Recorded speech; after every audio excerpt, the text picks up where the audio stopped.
There will be fireworks today. Good morning, sports fans, and welcome to another edition of NDB Media's Sports Talk with the Guys, home of the Monday morning quarterbacks on Saturday. Yes, ladies and gentlemen, it's 0600, and the O being, oh my God, it's early. Hide your kiddies, hide your children. We are digitally prowling the internet. So be ready. We bring it real, and folks, you know it is as such. So we welcome you as we review the events of the past week, and we keep it real, folks. And as such, we kill brain cells because we do. And because we kill brain cells, we are the purveyors of the zombie apocalypse. So we welcome you all this morning. Good morning to Sports Talk with the Guys, home of the Monday morning quarterbacks on Saturday. The Saturday morning extravaganza is here. Good morning, NorCal girl. How are you today? I'm good. How about you? Oh, I am Uh-oh. just absolutely glorious, even knowing all the stuff I've been going through over the last 2 weeks.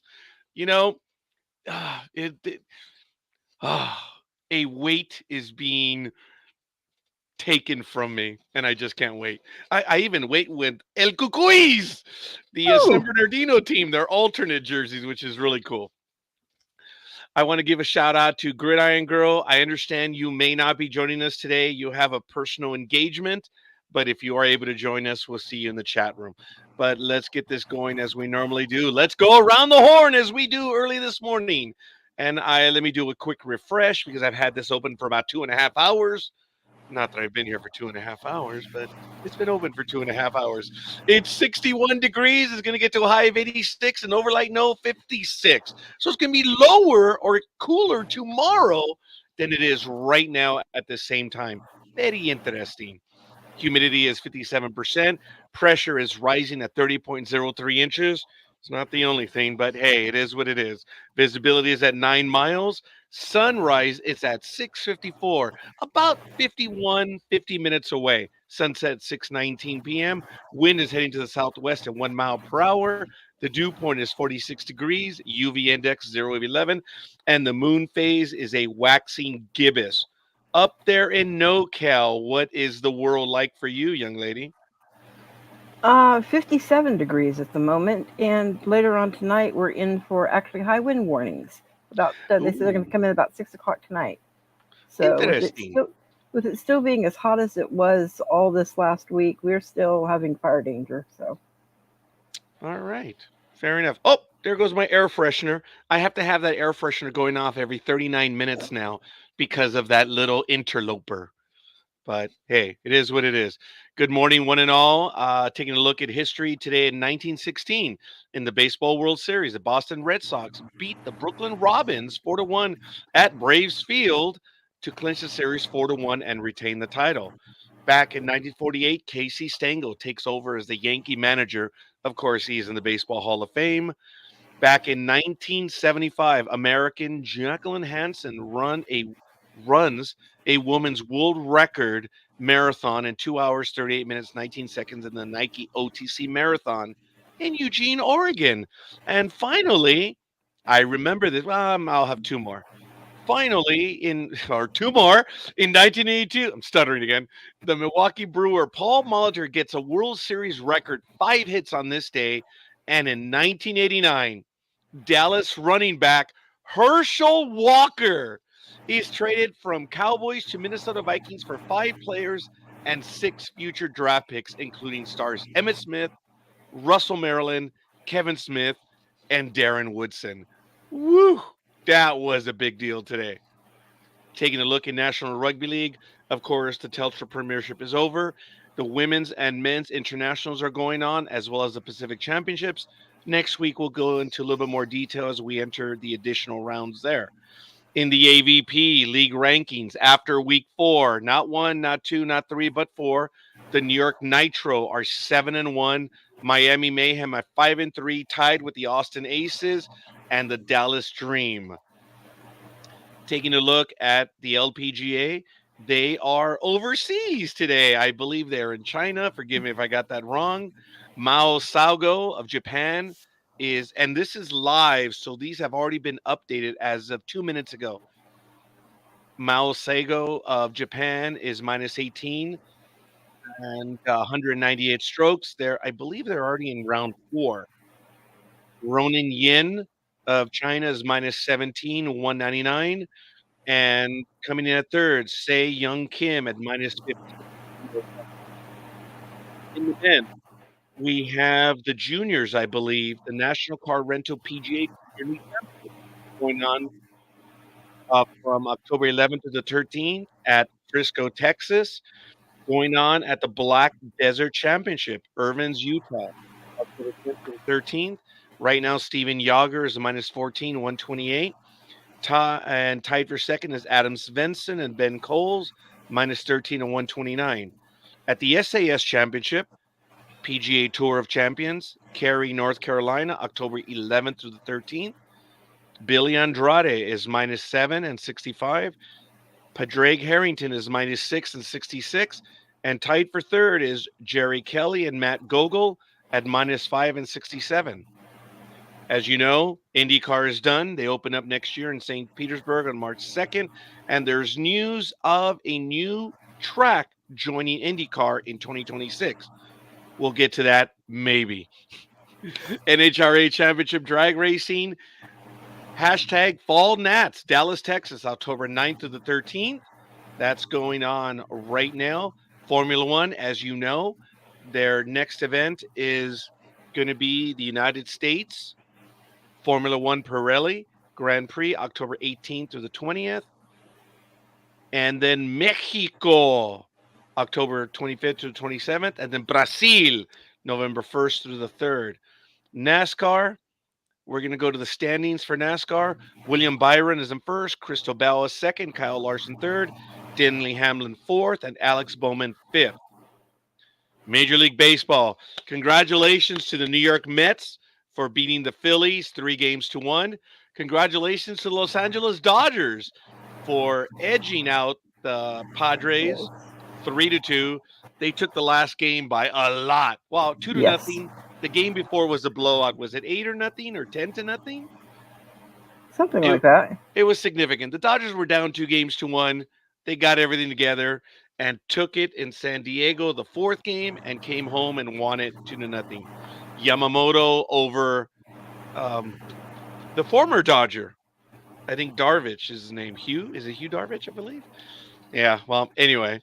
The Yankees took the Royals 3-1. And right now the series is tied 2-2, the Tigers and the Indians. So Philly Specials Tigers is taking on the Cleveland Indians, which belong to Almighty. Saturday's game will be at 1:08 Eastern, so that's going to be at about 10:08 our time today. Wow. Interesting. So congratulations to them. NHL. Yesterday, there were 4 games. Lightning 4-1 over the Hurricanes. Jets beat the Blackhawks 2-1 in a final overtime. Flyers 3-2 over the Canucks in a shootout. And the Golden Knights edged the Blues 4-3. In the standings for the NHL, we have in the Eastern Conference, the Atlantic Division, Tampa Bay is tied with Ottawa, the Maple Leafs, the Bruins, the Panthers, and the Canadiens, all with 2 points. In the Metropolitan, you have the New Jersey Devils with 4 points. In the Western Conference, the Central, you have the Jets, the Utah Hockey Club, and the St. Louis Blues with 4 points. And in the Pacific, the Las Vegas Golden Knights are 4 points. So really, really liking that one. So good morning, sis. Appreciate it. Glad you're here. Oh, I think she sent me all of her picks this morning. So, Liz, is there anything that you would like to get to finish up rounding the horn, like a historical event or anything in particular? Well, historical event, and if you call gambling a sport, we had we yeah, may as well. They took down the Tropicana in Vegas this weekend, and of course, we already know what happened with our wonderful Dolphins team for their Tropicana Dome, because it completely lost its roof during Milton. That was horrible, and I know we'll probably get to that story later, unless you want us to get to it now. No, it's all right. I'm going to go ahead and take care of business at this point. I'm going to ask for everyone's indulgence. Ladies and gentlemen, the history of this program, uh, the Sports Talk with the Guys, Saturday Morning Extravaganza, and the Monday night editions, and the Thursday night editions, and the professionals, there have only been three editorials by yours truly over 16 years now. Next month, we'll be entering our 17th. And it is time for me to have an editorial right now, only my fourth. And FYI, I was planning a fifth one today, but I am going to hold off on that one for till next week. So, wow, two editorials in a month, two editorials in a year. That's a shock. But I'm going to get to it right now, ladies and gentlemen. So, I ask your indulgence, and I'm switching to it right now. I'm going to mute you at the moment. NorCal girl, or no, I'm not going to mute you. I'm just going to keep you on. But as you know, an editorial is a commentary piece, and it is for the individual that is giving it. So I'm going to go ahead and begin it right now. This commentary represents a failure on my behalf. A failure because I am blind. Blind because I'm loyal to those who are loyal to me, to the level that I am blind of their respective actions and deeds. While I wear prescription lenses or glasses, it took time for me to clear those same lenses of the fog and dirt of life, and now my vision has improved or cleared. 2 weeks passed, a post with a pejorative phrase was used by someone associated with NDB Media on the Sports Talk with the Guys Facebook page. Being tired of reading pejorative comments or phrases, I added a comment where I asked to be removed from future posts. This week, I was again included, and as such, I commented that I had asked to be removed from such posts, but that I knew the individual that posted the second post had nothing better to do than to get under my skin. This individual has stated as such on air that they do so in public, on air, and when we're in private, such as restaurants, events, or whatever, and that they enjoy doing so. I added to my comment that I'm not a child, I am an adult, and I have until kickoff to give my choices. As you know, this is related to the NFL picks. Almost immediately, after checking the timestamp, I had a missed call on my phone and then a text message that read, "Call me when time permits for you. We might have a potential problem." That was a Wednesday at 7:08 p.m., October 9th, 2024. At 11:53 a.m., in the Sports Talk with the Guys chat, the following post was displayed for all members in the chat. Attention, everyone. I just posted the Thursday reminder on Facebook. This is the last reminder post you will see from me. I was doing these reminders to help everyone along so that they don't miss out. I wasn't doing these reminders because, quote, I don't have an effing life, and, quote, I have nothing better to do, unquote. My reminders was kind like when you set your alarm to remind you to take your pills. I'm reading the quote word for word. You know when to take your pills, but the alarm is set just in case. I'm not going to selectively include or exclude people from a reminder post. I feel we are all a team. For me, it's everyone or no one. Signed, the individual. Less than a day later, this public, unprofessional post was posted. This screed was beyond the pale and, as usual, laced with pejoratives, assumptions, and accusations that were directed at me. So much for we might have a problem. I asked politely to be removed. The person in question gave me the finger by continuing to include me after I asked. Like I stated, you have nothing better to do than to get under my skin. Whatever. What if someone else had asked to be removed from the posts? What would have happened then? No. You chose to give me the finger and say, F you, I'm still going to include you. You sent a text, but had no intention of waiting for an answer. Again, whatever. In the business world, 24 hours is the norm to respond to an email, text, or phone call. I asked to be removed from postings, and the individual ignored my request. This individual initiated this entire situation. This person thought they were above everyone else. Quote, it is your way or the highway. That's it. All I asked was to be removed from a post. And I was included again the following week. You created this situation. And then you further created it when you commented publicly for all to see. Fine. In 16 years of choosing NFL games, I missed once out of approximately 4,096 opportunities. The time I missed, I was on vacation and chose not to respond. I'm not going to directly answer the individual's rantings and ravings because I'm done and I'm moving on. You made this public, and as such, you now have my public answer. Besides, I'm really not into middle school drama. But I've learned that my words mean nothing. I asked for something to be done, and you gave me the finger. Now, based on your post, you're making it all about you. Fine. I asked many people on this program to watch their language, and I'm ignored on that as well. I asked many people to watch what you say to other hosts, and it was ignored as well. Some of the hosts have been insulted on air. Well, let me tell you, I am no longer blind. From this point forward, any insults, pejorative comments from one host to another, or to a guest who attach or to a chat room participant, which is in my determination, you are gone. I have been blind or loyal for far too long and tolerated too much in the guise of loyalty. I am no longer going to do this.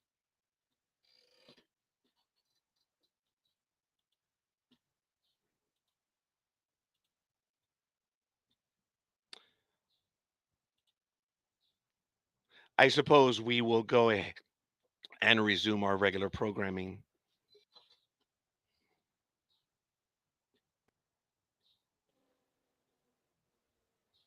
Good morning. Good morning. All I have to say is, Okay, you I'm know, not going to you talk about it. I am not going to talk about it well, already. It's done. It's done.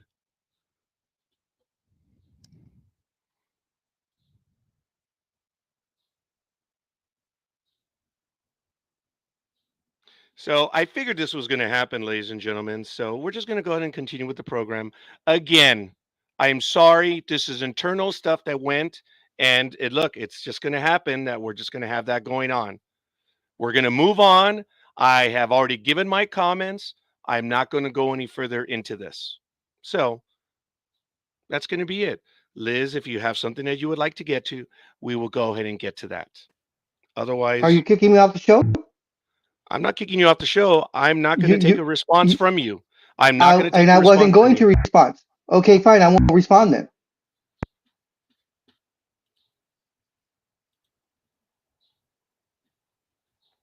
Liz, do you care to get to a point? You're muted, Liz. Sorry, I didn't realize I was muted, guys. You I was did. doing It something. was good. I was doing something. Um, if we wanted to get to anything, we'd talk about Milton totally destroying Tropicana Fields Dome. You I have a. posted it in the private chat. I don't think he has access to that because you posted it at 5:54 in the morning. Oh, okay, sure. You're gonna blame me for that because I'm the one that overslept this time. Yeah, yeah, I am. Okay. Why don't you get to it? So, all right. We all know that Milton hit Tampa Bay and the whole Florida area really, really hard, and the Tampa Bay, the Tropicana Field Dome, which had actually, thank God, they weren't there at the moment, but was being housed for a lot of the first responders that were coming in to take care of the aftermath. Milton completely took off their roof. And were you able to go ahead and post it over or not? If not, I can, because show some of the damage. I No, could I'll go read ahead what and it do said. that right now Yeah. so that they can see it in the chat room. Yeah. Now, folks, understand this was not for people, right? This was for the first responders. This was all for first responders and line crew and different things that were being staged there that were coming in. It was a staging area for all the stuff because a lot of states had already sent personnel for it, and this is where they were going to be staged at. A lot So, of them, a lot of them wound up being rehoused over in one of the big hotels over there. I believe one of the ones that belonged to Trump actually housed a bunch of them. what do you mean, how's Trump? I missed that. One of the hotels that are owned, and I'm not sure which ones. So I'm saying probably more people would know the names of it. That Trump owns, the big hotels that are down there, wound up housing them instead of Tropicana Field because it was a last minute decision not to actually house a lot of the first responders there. And if they had been housed there, a lot of them probably would have been severely injured. Does that make sense? What I'm saying? Yeah. Yeah. In the article, it says Tropicana Field features the world's largest cable-supported domed roof. It is made of 6 acres of translucent Teflon-coated fiberglass and supports Mhm. itself with 180 miles of cables connected by struts. Opposing forces of tension and compression keep the roof in an arc. Do you have an image of it? The image should have been in the article. Okay. If you guys want to see it real quick, let me go to it. I think you've all seen the damage on that. Yeah. And attached in the article is actually video of it when the hurricane actually hit and it being ripped apart. I don't think I have sound on that. All right. Have you heard of the damage, Big Dog, that happened over at Tropicana Field? Yeah, and I was wondering why they would put the crews that are going to be trying to help everyone in a dome that is made of fabric when an We're when a planning? yeah, or planning to, Yeah. yeah, why do that uh potentially, uh especially when a hurricane of that magnitude was coming in, when they were actually expecting a category 5, even though it hit as a 3, they were still expecting, excuse me, a category 5. They And were, not meaning to interrupt you, they Big Dog. They were actually uh, expecting it to be higher than a Cat 5, and they wanted to um, re give it a re rating of a Cat 6 for the first oh time. yeah, I remember we talked Yeah. about that, yeah. Yeah. Okay, And but wait a minute, Big Dog. You said this is a canvas dome. This is like yes, the Hubert Humphrey dome. Yeah. yes, Yeah. and that's where they were housing the responders, in a canvas dome with a hurricane that could possibly have been the strongest hurricane ever on recorded in all of our time, and Yeah. they decided to put them in a canvas dome. And you can see from there, from the winds, how badly it was already ripped apart. I just can't imagine if we'd have had those crews already in there, what could have happened. Because we had staging for hundreds down there. Sorry to hear that, Yeah, Aisha. this is crazy. Here's the imagery that you said was included. Yes. Um, I don't remember if it was at 170 miles or if any of it was 180. I understand. I thought it was 180. There has been talk for a few years that they wanted to change the Safran Simpson scale because it tops out, I believe, at 155. So, Yeah. if in fact they would have done that, this one would have been a change to, to the whole scale thing. So, that is absolutely crazy. Which brings to mind then, okay, luckily the Dolphins are on a bye week this week, but where are they going to stage out of, at least temporarily? They're going to have to find a temporary home base because there's no way that they're going to be able to get in there with that kind of damage right now. Yeah, could you imagine if the baseball playoffs were going on? Uh-huh. It would just Exactly. have to go somewhere else. That's all. That's the only thing that would happen is they would just have to go somewhere else. You know, a lot of people have focused on the damage of the state, and I shouldn't even say a lot of people. The media is focused on the damage, and it is a huge structure, but it's not the only thing. I don't pretend to know all the stuff that has happened. Both of you probably know a lot more than I do over Hurricane Milton of what it did. So this is absolutely crazy. You had the United States has now gone through two major hurricanes in the last, I think, 2.5 weeks, and uh, you know, real life is bigger than sports. They're still trying to recover bodies from Hurricane Helena. Yeah. So, and then to be hit with this one again. And to my understanding, there is a third one just off coast. Oh, really? Yeah, there's Off another the one coast of coming. what? Florida. Wow. There's another one backed up to it. I will tell you, folks, being on drugs makes a big difference. Liz, what I told you. Unfortunately, the drugs that I've been taking have now given me an infection. And I won't get into the details. You can imagine. But I know that I have an infection. We'll leave it at that, sadly. And it's just because of the cocktail I've been receiving lately. So I should be happier, but I'm not. It is what it is. So, all right. Well, everything that is going on in Florida. Was Florida the only state that was really hit?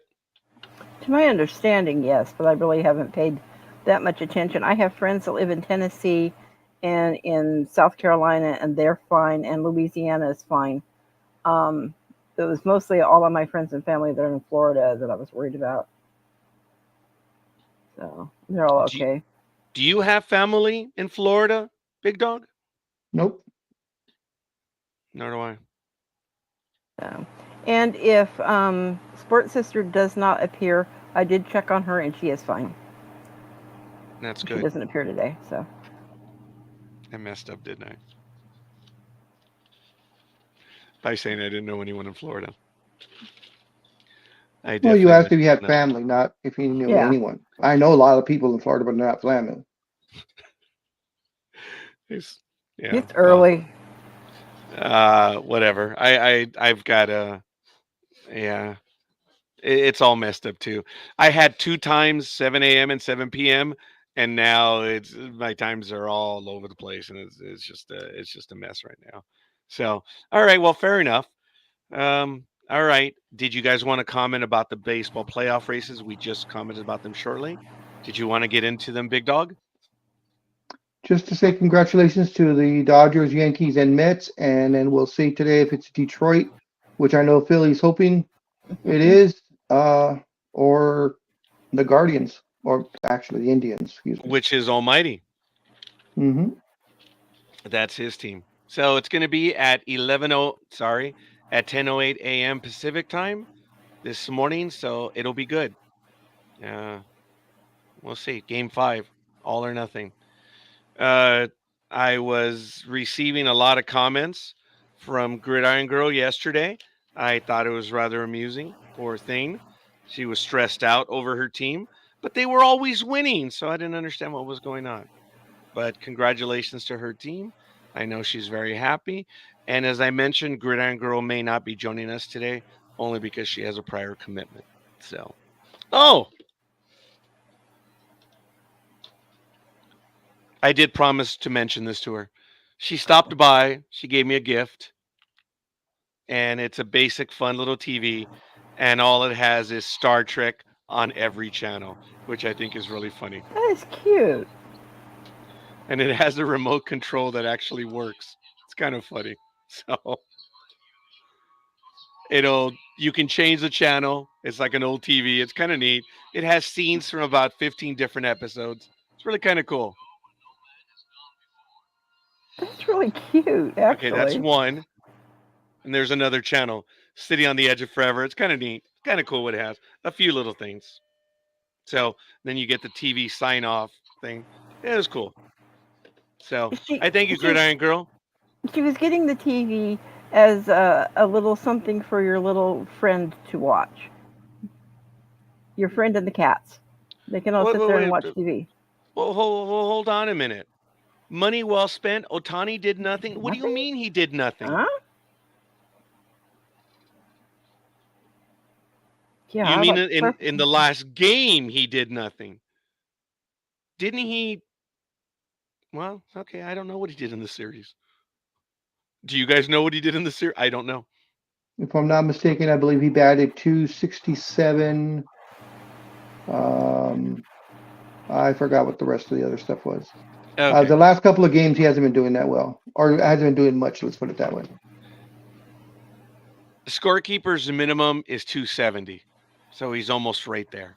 And I think he had a home run and an RBI or something. So, you know what? Look, uh, I remember a lot of players being picked on because of their failures. This is his first playoff. I'm not going to hold it against the man. I'm going to hold it against Aaron Judge, who is like 2 for 22 until he got a hit in the last game. That's bad. Oh, okay. That's what I meant the last game. Okay, last game. Okay. Well, that's okay. You can't do it all. And sometimes the last thing that you did is the first impression anybody remembers. It's what have you done for me lately?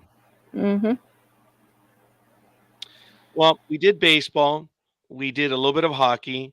We haven't touched on basketball in a little while. Do you have any news on NBA other than maybe the WNBA? Because I may have a little something on the. Well, in the NBA, the season starts in less than 2 weeks. Tip off, I believe, is the 22nd, which is a Tuesday. And it'll be the Lakers and Minnesota Timberwolves. And I believe the Boston Celtics against Philly, I believe. Do you know when the Lakers open up? I just said it'll be the Lakers versus Minnesota. Yeah. Damn, I'm sorry. I was looking up at the calendar trying to get my date right. I don't listen. No comment. Elegant proof. Damn. All right. So, what is your prognosis for the Lakers this year? We're going to suck. Really? Yep. As long as LeBron's there, along with his best buddy, the head coach. Yeah. And of course, the nepotism that goes on with that, with now Bronny James going to be on the team. And the Lakers didn't really do anything to upgrade. It's almost player for player the exact same team as last year. Just a different coach. Wow. All right. Damn. Basically, different day, same story. Yep. Okay, so are the Clippers going to be any better for their new stadium? Oh, I'm sorry, arena. No. They're gonna have one of the most fabulous looking arenas in all of sports, period. That have venues and arenas. I mean, he's got the money. He's Ballmer's in the top 10, if I'm not mistaken, for richest man in the world, and he did not chintz out on anything. I don't agree with that, with the so-called wall that they have. That's the Clipper wall, where they measure how much of a fan you are there, and if you're not enough of a fan to their standards, they kick you out. And how are they going to measure you? Every single seat there has a metric on it that measures how much you cheer, what you wear. In fact, you're not even allowed into that area if you were wearing anything other than a Clippers shirt. If you represent any other team, they will not let you in. Period. You didn't hear about that, NorCal? No, I didn't. But I've been preoccupied with other things myself here the last few weeks. That's crazy. Okay. The big dog used the word chintz out. And I want to follow up with that because I don't know if a lot of people know this or not. Or well, let me ask both of you. when is the last time you guys can have a drink at a bar or an establishment? Do you guys What do know? you mean? You mean like last call? Yeah, last call, Yeah. please. Thank you. What's It, last call? if the well, it usually depends on what time the bar closes, but usually it's about a half hour to 45 minutes before the bar closes, Okay. whatever time it may be. Did you guys know there's a state law? Did you know that, NorCal Girl? Yes. Okay. It's 2 p.m. Did you Yeah. know that if you go to an AM, PM, AM. or a store, or whatever, at 2 p.m. at 2:05, you can no longer buy liquor, which I did not know until a little while ago. You Yes. might So, want to rephrase what you just said. It's 2 a.m., what did I not say? 2 2 p.m. p.m. Yes. I'm on drugs. Leave me alone. It's 2 a.m. 2 p.m. I, None of us would be I doing I anything. really am. I really am bad. I'm not feeling well. So anyway, it's good morning, Tony. I understand you're driving this morning. So good for you. Good He's on morning, his Tony. way to the football game. Um, it's 2 a.m. So you can buy liquor. Well, when Big Dog said a moment ago that he didn't chintz out, apparently he didn't chintz out as well when it came to the law that he got passed in the California legislature. I don't know if you guys know this or not, but the Intuit Dome has an exception to the 2 a.m. It is now 4 a.m. Hmm. Oh, wow. Did you guys hear about that? No. And what's the exception? How is that? And what did he do to classify that as an exception or whatever? They went to the California legislature. They passed the law, and the Intuit Dome it is allowed to sell liquor after 2 a.m. to its guests and MVP hosts and stuff like that. That's interesting. I wonder if that's like for private parties then, because um, sports venues or even concerts Yeah. usually do not even go past 11 o'clock. Midnight at the very, very absolute latest. So I don't know why he would try and get an exception to the 2 o'clock a.m. Um, statute. I don't know for what reason, unless he has a litany of events, private events, to be held there, which I think that's an exception anyways, because there are after hours clubs you can go to in LA County that will serve alcohol, but they The have to same be thing, like classified with, as such. yeah, the same thing like with private parties and things. Many Yeah. years ago, I used to do security because I co-owned a security company here in California. And when we would do private events and private parties like weddings and stuff, um, we would still go ahead. They'd still serve alcohol long past, the cutoff time for like regular bars and things. I placed an article in the chat room because I did find it. Last call at 4 a.m. in California. Governor says yes for one private club in the LA Clippers' new arena. NBC4 Los Angeles is saying the new law signed by Governor Gavin Newsom over the weekend, which this was on October 2nd, will allow about 100 club members to be served wine, beer, and other liquor until 4 a.m.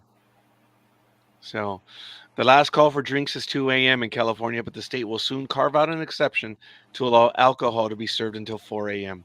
for one private members only club located in the Los Angeles Clippers' new state of the art arena. Oh, so So it's their club. Okay. I thought it was absolutely amusing when Big Dog said what he did, and I said, "Oh yeah, he did. He went all the way."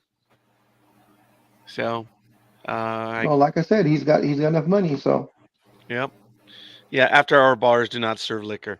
okay, good to know. Yeah, but private parties, stuff like that. Those are private parties, as long as they don't Yeah. get out of hand. I imagine some places drink well into the morning, but they're private, and there are private locations like clubs and stuff that probably flout that rule. But as long as they don't get out of hand, no one really cares. Not that I know of any in El Monte on Peck Road. I don't know of any. Yeah. None. Is that El Monte? Yeah, I guess it is. Well, he got his exemption. Good for him. And hey, what are you gonna say? He spent and spent and spent. Oh well, I'm glad you agree. Thank you. Private party is different. Have you ever been to a private party like that, Liz? Oh yes, many times. Really? Many times. What is your favorite drink, Um. if you have one? Oh, I do. It's generally a rum and coke. Okay. Well, I have a commentary on how sad my life is when it comes to drinking. Big More dog, rum and did you coke. say your drink when you're maybe at a restaurant? Do you go for that iced tea one? Yeah, Long Island iced tea. But Yeah, when those are you're at good. home, what do you have? Um, it all depends on what mood I'm in, but I have whiskey and I have um coconut rum, vodka. It all depends on what I'm in the mood for. All that shit is exotic to me. Do you Oh, mix the coconut. drinks or do you take it just straight? The coconut rum I usually mix with pineapple juice. Oh, okay. I just drink the coconut rum straight. You can also, Yeah, but it's a I love drink Well, in pineapple juice itself. though. you love pineapple juice, Yep. but it is a crime against humanity to put pineapples on a pizza. No. No, You thank do No, you. it like is not. pineapple. You Oh do yeah, like pineapple? Oh, I order it that way. So do I. who the hell on this program doesn't like pineapple on a pizza then? Probably Because some, probably some probably the East Coast. oh yeah, because every time we say that, okay, well, fair enough. I have vodka, and it's behind me. Um, I mix it with the Costco lemonade because I don't know. I learned how to do it one way, and that was it. But when I put that much vodka, I put that much lemonade because I'm How a much light vodka? drinker. I'm sorry, How much vodka? probably a shot, you know, and then that much more lemonade in a cup. I found out what a lemon drop is, and I love a lemon drop. I want to give a shout out to Gridiron Girl because she said in honor of yesterday's game, she had a lemon drop, which is a drink you can buy in a can, which is a lot stronger than I have. And then she also commented that she also had a pint of vodka. I'm like, oh, wow, that's a lot more than I would normally drink. So good for her. If she's here in the chat room, she can confirm or deny any of the lies that I am telling about her right now. So she was very happy the Dodgers won yesterday. So, but I said I am a lightweight. I don't know how to drink any of the stuff, and she said she was having a lemon drop for me. I said, "Oh, good, thank you. I haven't had much to drink." Although this is her cup from Wednesday, You still haven't thrown that out. I should throw it away, and I just did. God. Yeah, she came over to visit for a few minutes. It was kind of cool. So it was all right. So maybe she'll give us details in the chat room what she's doing today. So, but all right. Other than that, we'll see. So there was a post by Anime Girl earlier. Oh yeah. That she wasn't going to be in, or was going to try to be in. Okay, I'm sorry that she is. Well, we have likes this morning from Aisha Kerr, Sonia Oh, Robles. there you Yeah, I thought go. it was Tony. I thought it was Tony that didn't like the pineapple. Oh, is he the one that's talking crap? Yeah. Huh. Well, maybe Tony would like to defend the honor of not putting pineapple on there because I understand that putting pineapple on a pizza is not a Hawaiian thing, it's a West Coast thing or a California thing, and then eventually extended out to other places. It's a crime for us Italians. Tony, you're Italian? Part of the mafia? Hopefully he'll answer that in a moment. Well, folks, it's 6:45 a.m. Pacific time, October 12th, 2024. Oh my God, it's a holiday weekend, isn't it? Yeah, isn't it Columbus Day or Native American Day or something or other now? I forgot what they renamed it. It depends. Indigenous People Day? I think it's Indigenous Peoples Day, but officially it is still Columbus Day. Yes. Federal law has it as Columbus Day. Oh my God, that's Monday. Oh man, I am so blind to all that stuff right now. Okay, well, however, All right. Well, we have 14 minutes before we start getting to the NFL stuff. So, do you guys have any other stories that you wanted to get to in particular, other than the Otani failure on the last game? I'm not going to hold that against him.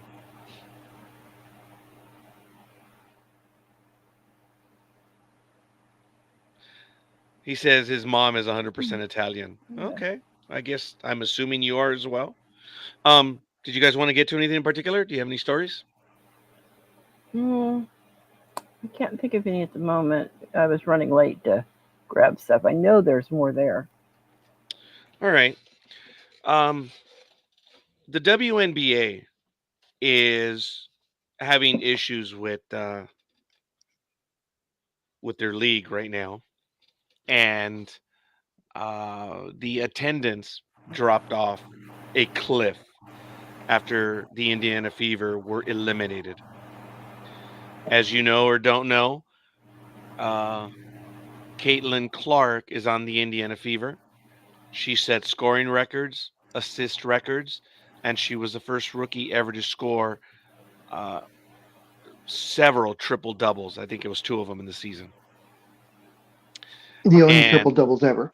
I'm sorry, what? Not the only triple doubles ever, not just as a rookie, just in the entirety of the WNBA, there had never been a triple double Oh, till this really? season. Yes. Oh, she got two of them, right? Yep. Have you seen Caitlin Clark play? Yes. Do you think she's a good player? No, I think she's a great player. Yeah. If she were a guy, they would compare her to Steph Curry shooting wise. Could she play in the NBA? No, She's too too small. small, right? She's too small. She's too slow. She's not strong enough. Yeah. I was privileged to see one game where she scored 30 points, and I saw a bunch of others of what she was doing. And I have talked about the WNBA in the last few years that the girls play, or the women, if I say girls, it's negative, and I don't mean to, but fine. It's been brought to my attention that they are women, they are athletes, and I'm sorry. But these women play fundamental basketball. Really good stuff, but it's fundamental. That's it. I had commented a year ago that the WNBA, after 20 years, had not done anything to change its game. I think if you ask the big dog, and maybe he could give us an answer to it right now, the NBA has reinvented itself maybe every 15 to 20 years, and maybe not necessarily reinvented, but the style of play. Would that be fair to say? It's been more exciting the last few years, but pretty much they've played the same since the beginning, and that's because for the most part, none of the women can dunk. That's the major difference between the NBA and the WNBA. They have to play fundamental ball because they can't play above the rim. Okay. I got confused. Were you talking about it being more exciting than the WNBA? The last few years, the Oh, WNBA has become more exciting. Yes. yeah. I mean, it has, but even then, still no. Um, I remember the NBA being a fast break league in the 80s, and then they became a New York Knicks type, Detroit Pistons type league for about 10 years or so. And then I lost track of what it became. And then I think there was a fourth iteration where they became a shooting league. Is that fair to say, or I got it all wrong? Yeah. Once Steph Curry and his generation of players came in, the three ball became, instead of it just being a last minute shot that as the clock was running out, they started running plays, and it is now, as we know now in 2024 or in the 2020s, even 2015's on. Uh, it is more important than a 2-point basket. I don't know how many times I've seen fast breaks where it's a 2-on-1 or a 3-on-1, and instead of going in for the guaranteed layup, they will pull up to the 3-point line and shoot it. So they'd rather go from a 85% shot because of the layup by yourself to a 37% shot. And that is done, I would say, 90% of the time on fast breaks. What was the layup percentage you said? I'm assuming anywhere from 85 to 90% on a fast break. And my layup percentage would be a 10. So I guess I'd shoot from the outside also. Yeah, I guess because I can't believe a layup is over 80 and they're posting up. Well, not posting up, but they're taking a shot from the outside. That's crazy. I That's mean, absolutely there crazy. are certain people, of course, that you give the green line to all the time, which Steph Curry being one of them, Damian Lillard, a couple of the other guys that are shooting 45, almost 50% from the 3-point line, and they're taking hundreds, if hundreds of 3-pointers, and their shooting percentage is almost 50%. Those guys, yeah, no problem. It's just like if you have a home run hitter, Aaron Judge, or uh, Barry Bonds back in the day, and he's got a 3-0. He got a 3-0 count. Barry Bonds was one of the few people that was allowed to swing if he wanted to on a 3-0 pitch because of what he's capable of. Correct? Yeah. So, same thing at the NBA. There's certain people you don't tell no to because they've proven it. You want to make the pitcher pitch, so on a 3-0 you're going to take. The only thing I would add to what the big dog just said was I think Barry Bonds, when he was on that incredible streak, he had the green light on every pitch because he never got a good pitch to hit. And it Yep. seemed And like the one time he got a pitch, he hit it out. yep. And also, I mean, on a 3-0 pitch, you're almost guaranteed a fastball down the middle or a pitch down the middle. Well, you So, know what? It was interesting in the National League. It was perceived that they were the fastball league that you would get it. In the American League, it was perceived before they integrated and they did the umpires and all that stuff. That in the American League, they would get over a curveball, a changeup, whatever. In the National League, on a 3-0 count, you knew a fastball was coming in, allegedly. So, but all right, going back, if I may, to the NBA. I asked you 2 or 3 years ago if Steph Curry today, right now, this second, ended his career, is he a Hall of Famer? And you said yes. first ballot Hall of Famer. So not even. Okay. So all right, first ballot Hall of Famer, and this is what everyone harps about. Is he a unanimous choice Hall of Famer? Should he be?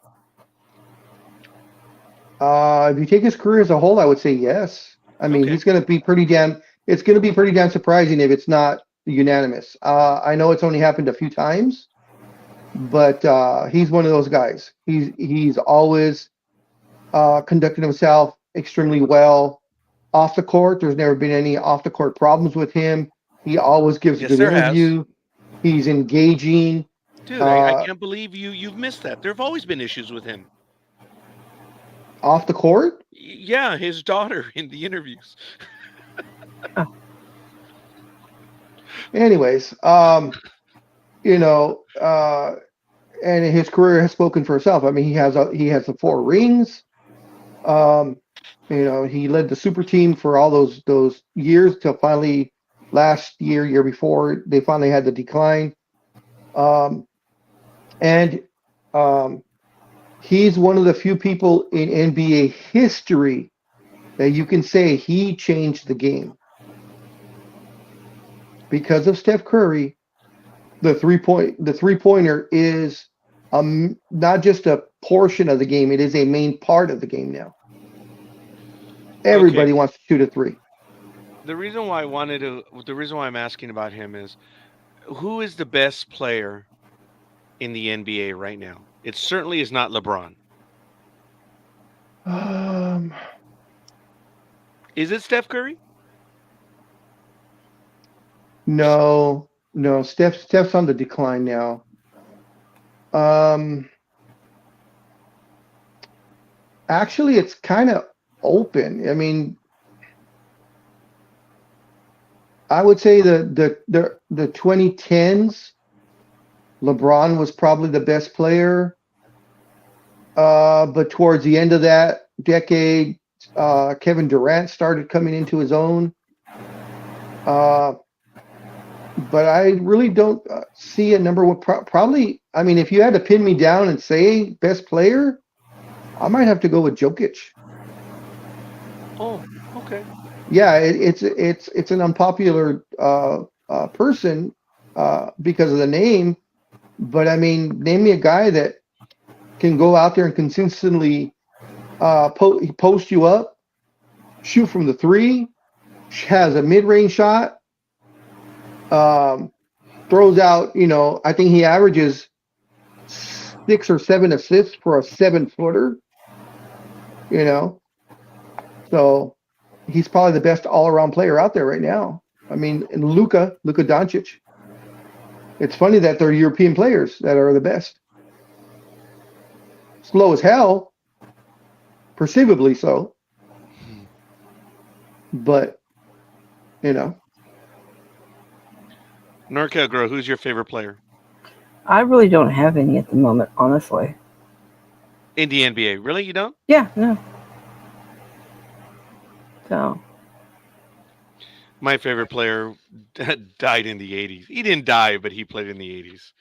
And then there was one other guy I only knew by name only, and it was, of course, the mailman. But before, it was James Worthy. I like James Worthy because when he burned you, he never showed you up. He rarely ever dunked. If he dunked, it's because he was mad and he was sending you a message. But he burned you so bad each and every time. It sucked to play against him. Could anyone ever play Worthy? And you remember more than I do. Worthy was fearsome on the line. Worthy in his prime, no. You just try to contain him. You could never really shut him down. But what was funny is there was.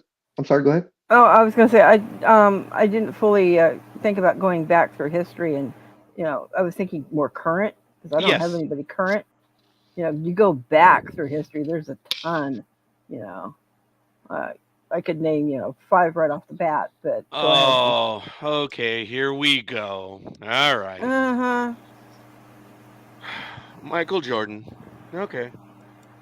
Would you please list the all-time great player, Big Dog? Oh, for me, it's Kareem, hands down. Yeah. Michael Jordan is second. I'll give him that. Now, why was Kareem the greatest when he left? Could you please educate the audience again? Because when he left, when he retired in 1989, he was pretty much on every statistical category. He was either 1, 2, or 3. Most of them number 1, and almost in every offensive category. And how was he defensively? Defensively, he was also in the top 2 or 3 for all the major ones. And at the time when he retired, he was the blocks leader in NBA history. And how many rings did he have? Sorry, Narco Girl. No, I said, I was agreeing with what Big Dog said. How many rings did he have? He had 6 rings. 6, yeah. Same as Jordan. 6 rings. I thought Same he as only Jordan. had 5. No, he had 5 with the Lakers, and he won the first one in Milwaukee with Oscar Robinson. All right. Damn it, I got behind. You think Jordan is the greatest of all time? Did you know that even Jordan said this whole GOAT thing is immaterial? That impressive? Yeah, and that is also Kareem's.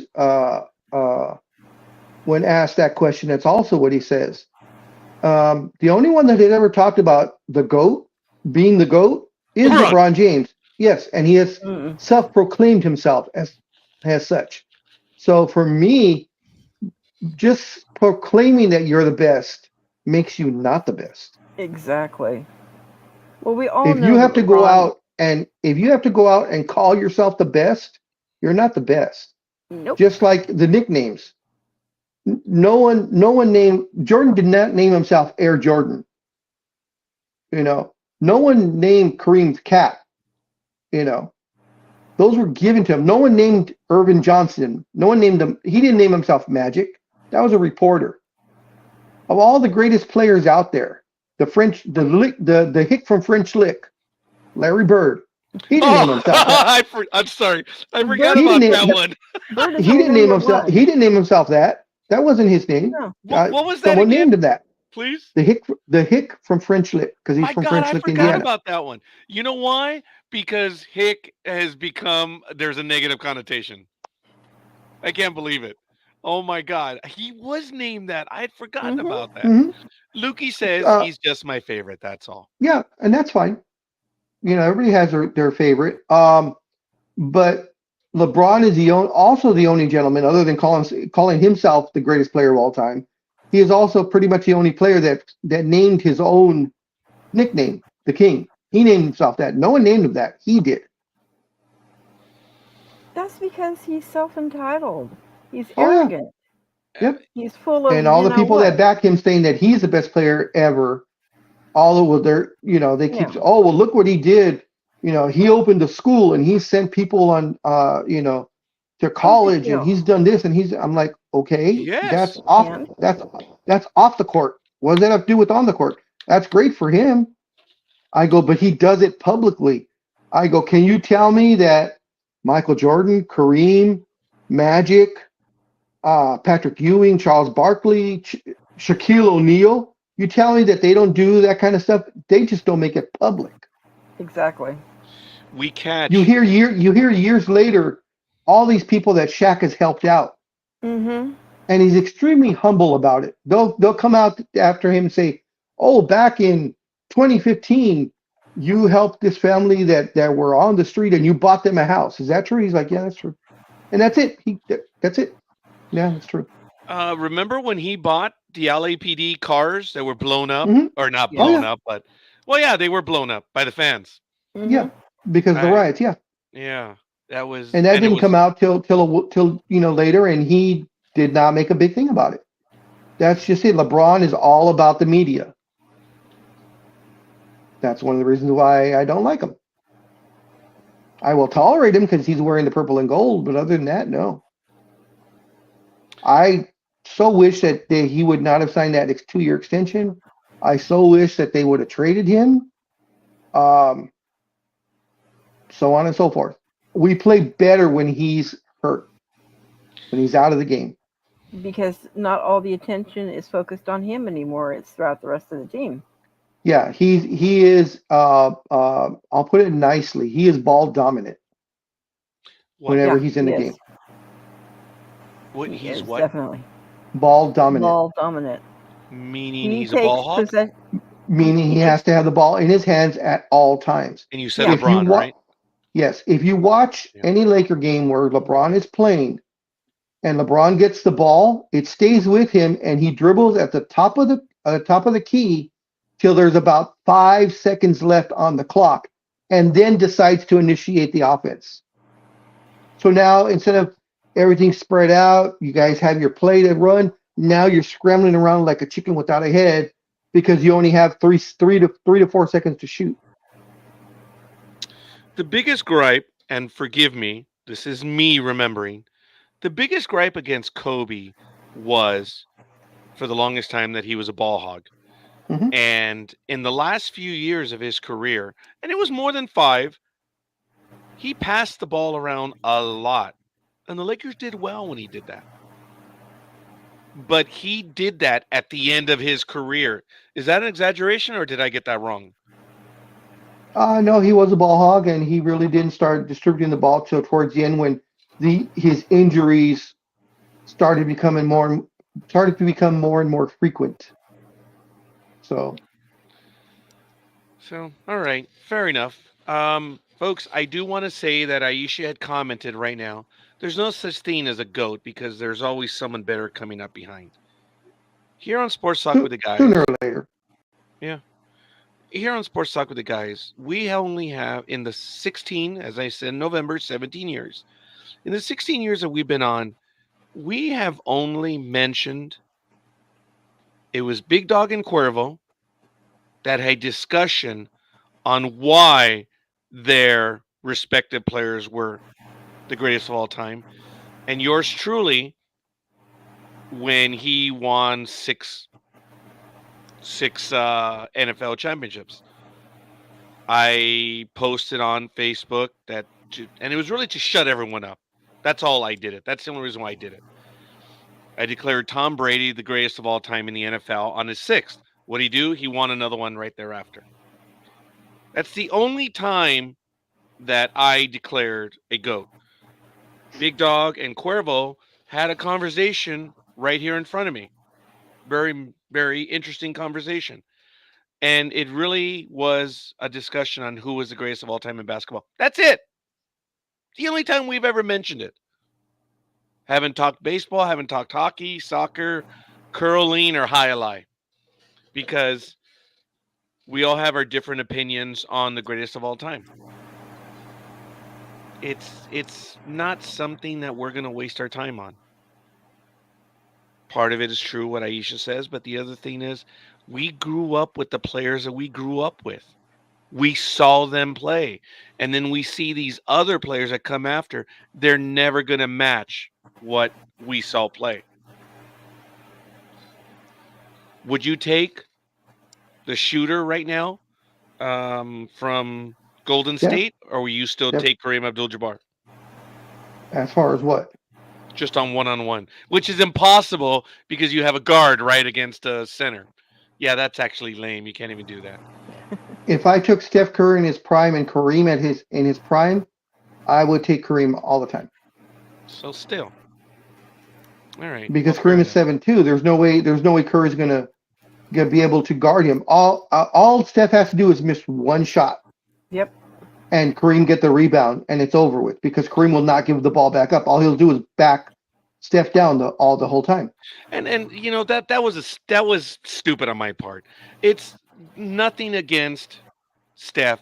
Oh yeah, nothing against Steph. You have a height advantage of a foot because I believe Steph is 6'2". He's either 6'2" or 6'4". Well, and Kareem is 7'2", but possibly 7'3". Doesn't he have an incredible wingspan though? Still. Oh, of course, yeah. Yeah, and Steph does not. Steph's a big guy, but wasn't that big. But all right, fair enough. That's all I wanted to add about the greatest of all time. Major League Baseball is going through a change right now. There are arguments as to who the greatest or the best player is right now in baseball. I believe that Trout from the Angels will no longer be the best player at the end of the season. Early next season, he's not the best player now, unfortunately. Someone else will be crowned very soon. We all know that the Braves had Ronald Acuna out there as one of the best players. He is injured, unfortunately, again, because they keep hitting him in his wrist. I think it's more deliberate than anything. You have Ellie De La Rosa from the Cincinnati Reds. I don't know if you guys have seen him. Oh my God, that kid is exciting. And then you also have someone by the name of Shohei Ohtani, who is one of the better offensive players right now in all of baseball. But is he the best player? No, he's not. He doesn't play defense. He's a DH. He's one-dimensional. But next year, if he pitches, it's a whole different conversation. So, okay, mind your own business. Sorry, she got involved right now. She said, I don't understand. All right, I'm going to ask. I need to step away for a little bit. I'm going to be back in about 2 minutes. Big Dog, if you would go ahead and if you want to talk about anything, go ahead and do so. I got to run in. I'll be back in about a minute because I left my stuff inside. I'll be right back.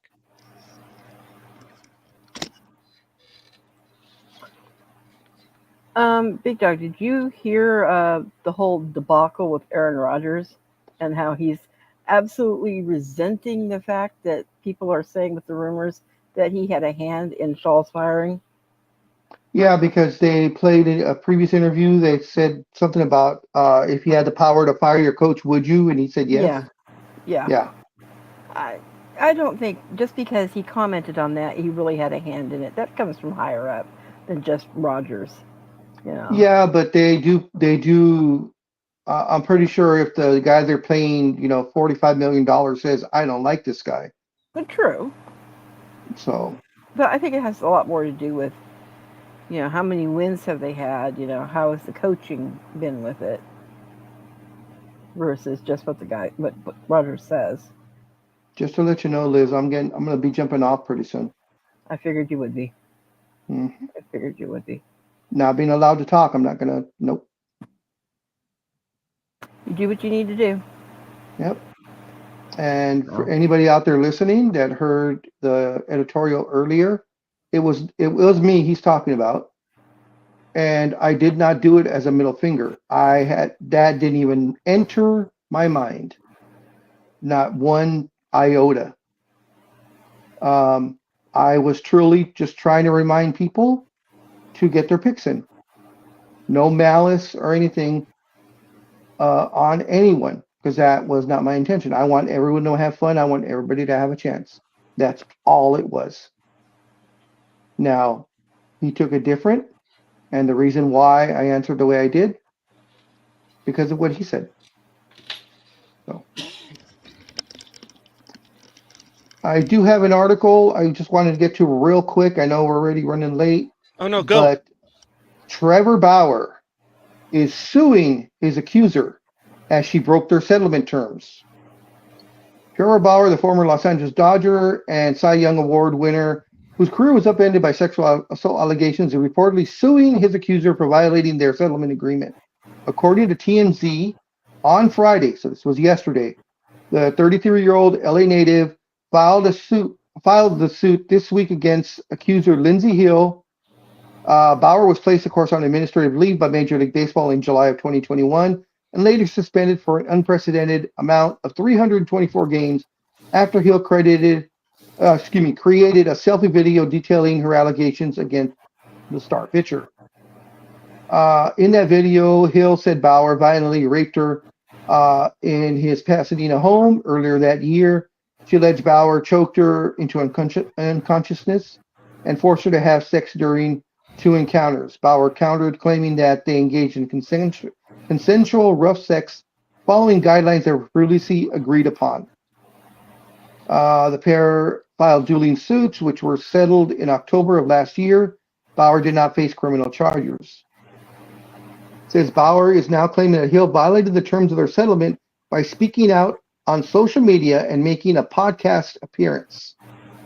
TMZ reports that Hill claims she received $300,000 as part of the settlement, but Bauer says that was from her father's insurance payout, not his.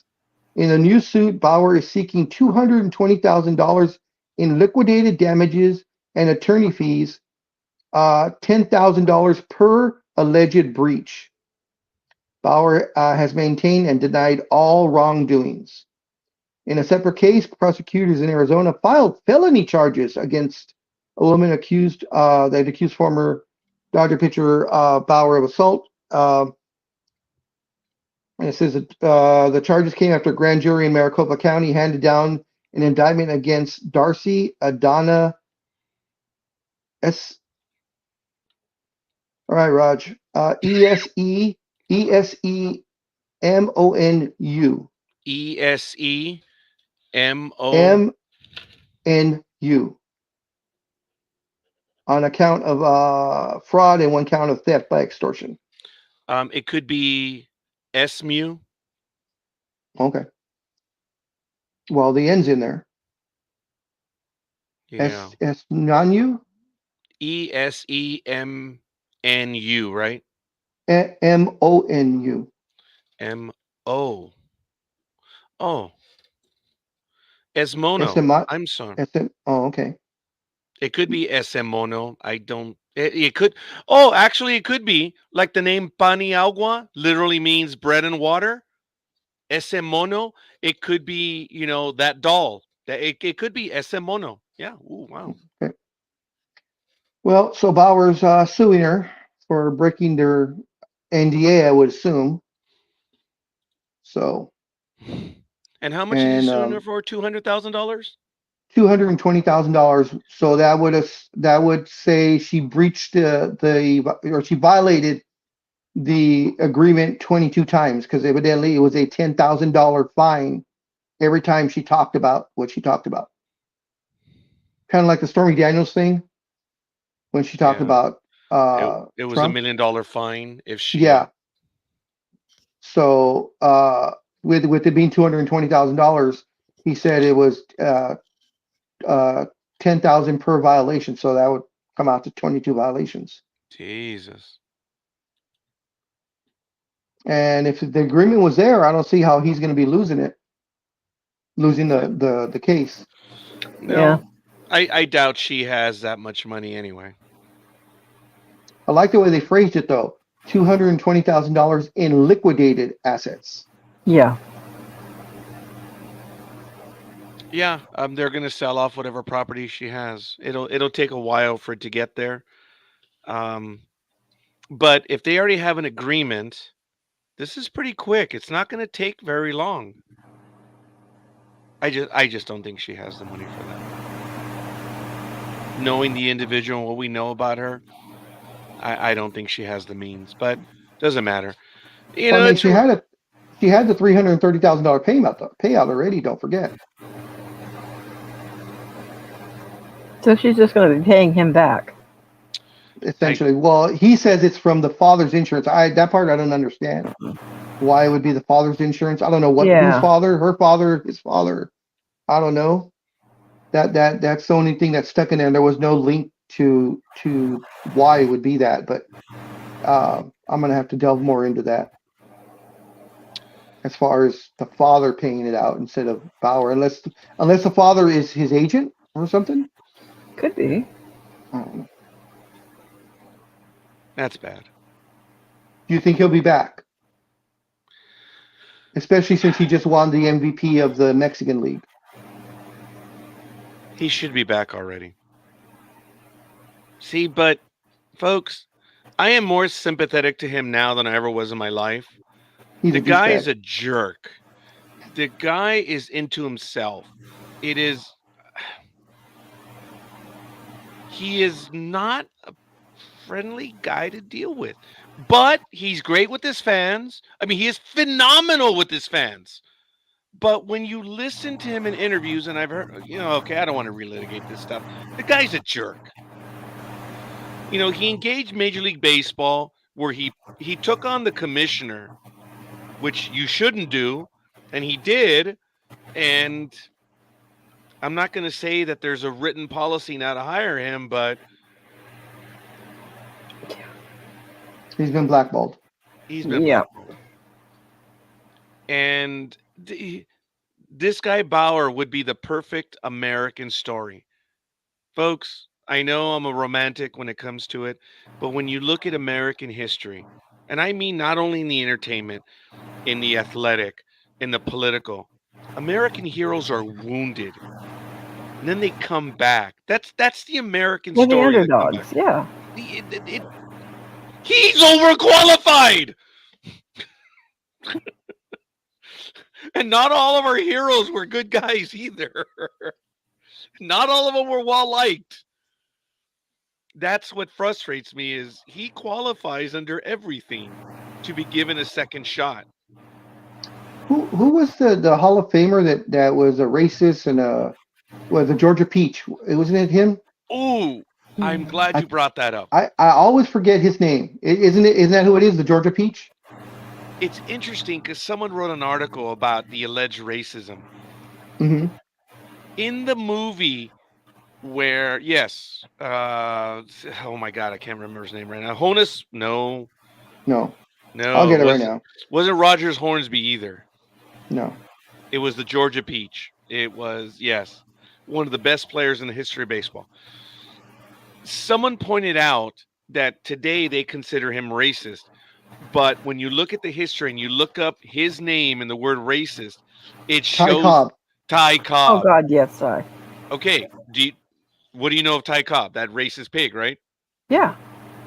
Well, apparently someone did a word match, and the word racist and Ty Cobb only shows up after the movie with Tommy Lee Jones. Really? And they made some commentary where they looked back into some articles, and there's serious doubt on whether he is or he isn't. I don't know because I haven't looked into it, but I believe the way the article was written that they could point to significant data points that the Ty Cobb movie and the Tommy Lee Jones, which was a really good movie, but the word racist and Ty Cobb, the data points explode right there. Ah. And you know how they can do a search through literature now. It's Oh, amazing. yeah.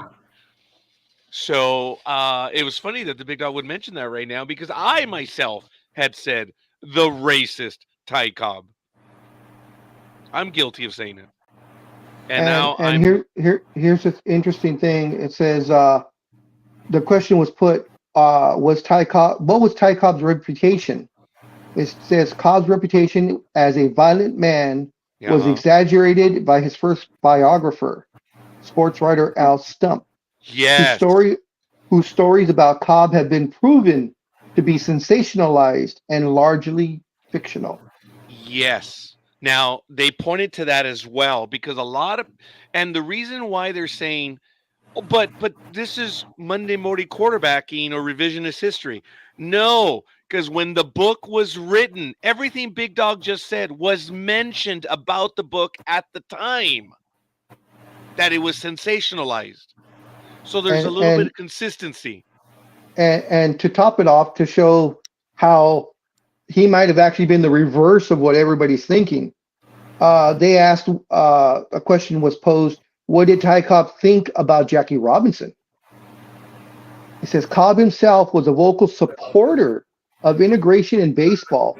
And when asked about Jackie Robinson in 1952, he said, quote, the Negro should be accepted wholeheartedly and not judgingly, end quote.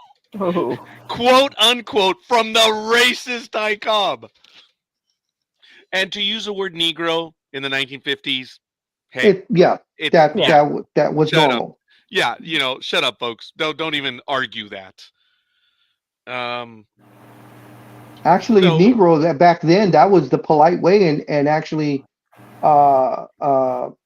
accepting them as a peer, one of your own, when you call them Negro rather than any of those other words that they use.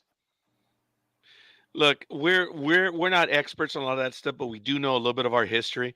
All I'm saying is I appreciate that Big Dog brought up that name because I thought about talking about that, about the sensationalism and everything that's going on. So that's fair, and that is really good. I'm glad you mentioned because it had been in the back of my mind, meaning it's going to stay back there forever. So that's the reminder. We have Aisha with us. We have Gridiron Girl. We may have Tony still with us. I know he's driving. I know he likes to listen in when we're driving. So I just want to know if Tony suffers from road rage. Because I told you guys, sadly, I do suffer from road rage. I was in Alaska, and their move in Alaska is this. When you're driving, they like to sneak in on your quarter and then cut you off. Oh my God, SoCal Roger kicked in at a mark. I lost my mind. I overtook him and I said, F you. I'm here now. And then as soon as I did that, the pan hit me. The anvil said, "Hey, dude, everyone in Alaska's armed, except for you." Yep, they got gun racks. Yes, they do. They're not carrying. They have gun racks in the front seat and they have gun racks in the back seat. In Alaska, are you allowed to carry sidearm like the way like in Arizona where you can actually carry it open carry? Excuse me. Is Alaska that way also, or you're not sure? It is. Everyone has a gun. I don't know. I believe it is open carry. Okay. If you go by Alaska State Troopers, as soon as they pull you over, you have to tell them you have a weapon on you. Yes. And that's it. And they just want to know, and they ask where it is. Alaska State Troopers, oh my God, I loved that program, but I also disliked it because their whole thing is, if they have any reason, they're going to take you out of the car and immediately cuff you and keep you there. It's like, dude, calm the F down. But okay, again, different state, whatever. All I can say is I want to thank the trooper that did not give me my ticket on the last day that I was there because I blew past him at 75 miles an hour trying to get to the airport. I was south of Soldotna. For those of you that know where that is, north of Homer. I was Mhm. still over 2 hours away getting back to Anchorage. And it was a 2-lane road. It was empty. Thought it was empty. I thought it was empty. Mhm. I was driving. There was a curve in the road, a slight going down. And there he was turning in. And I blew past him. And I'm like, oh, son of a. So I let go of the accelerator. I didn't hit the brakes. If you hit the brakes, guaranteed, you're nailed. And I could see him. He got in 3 cars behind me and he was following. I'm like, oh my God, he's coming. And another car veered off and he's coming. Another car veered off. And then the car in front of me hit their brakes. So we all hit our brakes. And then he pulled away. And I was like, oh, thank God. Thank God. Ugh. I lost about 2 pounds in those 3 minutes. Open carry is legal in Alaska for any person who's legally allowed to possess a firearm. The minimum age to open carry is 16. Wow. Yep. See, but the question from Big Dog was, can you actually carry it like they do in Arizona where you can show it like a gunslinger? I didn't know that. But open carry is That's open carry. Yeah. Open carry means you can have it on your, shoulder strap, or you could have it right here in front of you, or you could have it on your sidearm, right? Yeah. Correct. I've Open seen carry is videos open of carry. guys that do it on purpose in the South, I guess, either in Mississippi or Alabama or wherever they allow open carry. And the guy's walking down the street and he's got An AR-15. well, no, because AR-15s are banned, so it was like an AR-15. It Oh, was a okay. semi-automatic. It was a semi-automatic of some sort, and he's just walking down the street, and the cop, is having a fit, and he gets pulled over. He's like, well, he gets out, pulls his gun on the guy, and he's like, whoa, whoa, what are you doing? He's like, after they calm down, and the cop's like, you can't walk there. He's like, yes, I can. This is an open carry state. I'm carrying my weapon. What is the problem? And the cop kept going. It was one of those kind of a First Amendment audit type of thing. Yes. I guess it was a Second Amendment audit. I And actually have probably seen the one you're talking about. There yeah, aren't that many. yeah, But not for that, not that right. way. I've seen, of course, tons of First Amendment audits, but the Second Amendment one, I wasn't. That's why I was intrigued by it. I'm like, okay, let's see what's going on here. Me too. And yeah, the cop called like five other cop cars I was in. going They to were say all he called 4. yeah, I think we've seen and the same video. and they were all around, and the guy educated the police saying, you may not feel it's correct, and other people may not like the Be fact that I'm nervous. walking. Yeah, they're being nervous, but being nervous is not. I love the way he said it. Are you the police that enforce laws, or are you the feelings police? Oh, Exactly. Because feeling scared is not a crime, Yeah. or can't be we've seen the punishable by a same crime. video. Yeah. Oh my God, Yep. we've seen the same video. That's funny. Yeah. Tony says 10-hour drive, so I'm here for the long haul. No, I don't road rage. I refuse to empower a buffoon who impact my emotions. Well, Tony, as evidenced by my last 17 years on NDB Media, I let buffoons impact my emotions. I read the comments in the chat room. I'm sorry, Tony. I took a shot at you. So, yeah, but you don't have road rage. That's good because you're a man of character. I am not a Well, man of character. he might start getting road rage unless we get these picks going. And that's what I was about to say. Hey, look, we've been talking. I like Tony. Yeah, whatever. My sister flinches when I drive. She flinches. You're getting too close. And I'm exaggerating. My daughter won't even budge an inch. She has said, oh no, Dad has ice water in his veins. When people try to cut me off, no, it doesn't work. My poor sister's probably had several strokes when I'm driving. I'm sorry. Let's get to them. Let's get to the picks, please. So, are you guys ready? Oh yeah. All right.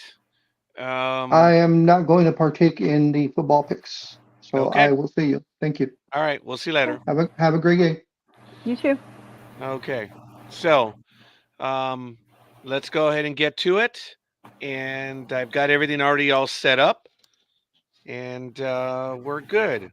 So I already have all the games already here. And we already have the final for the Thursday night game, which was the San Francisco 49ers, 36-24. What was this?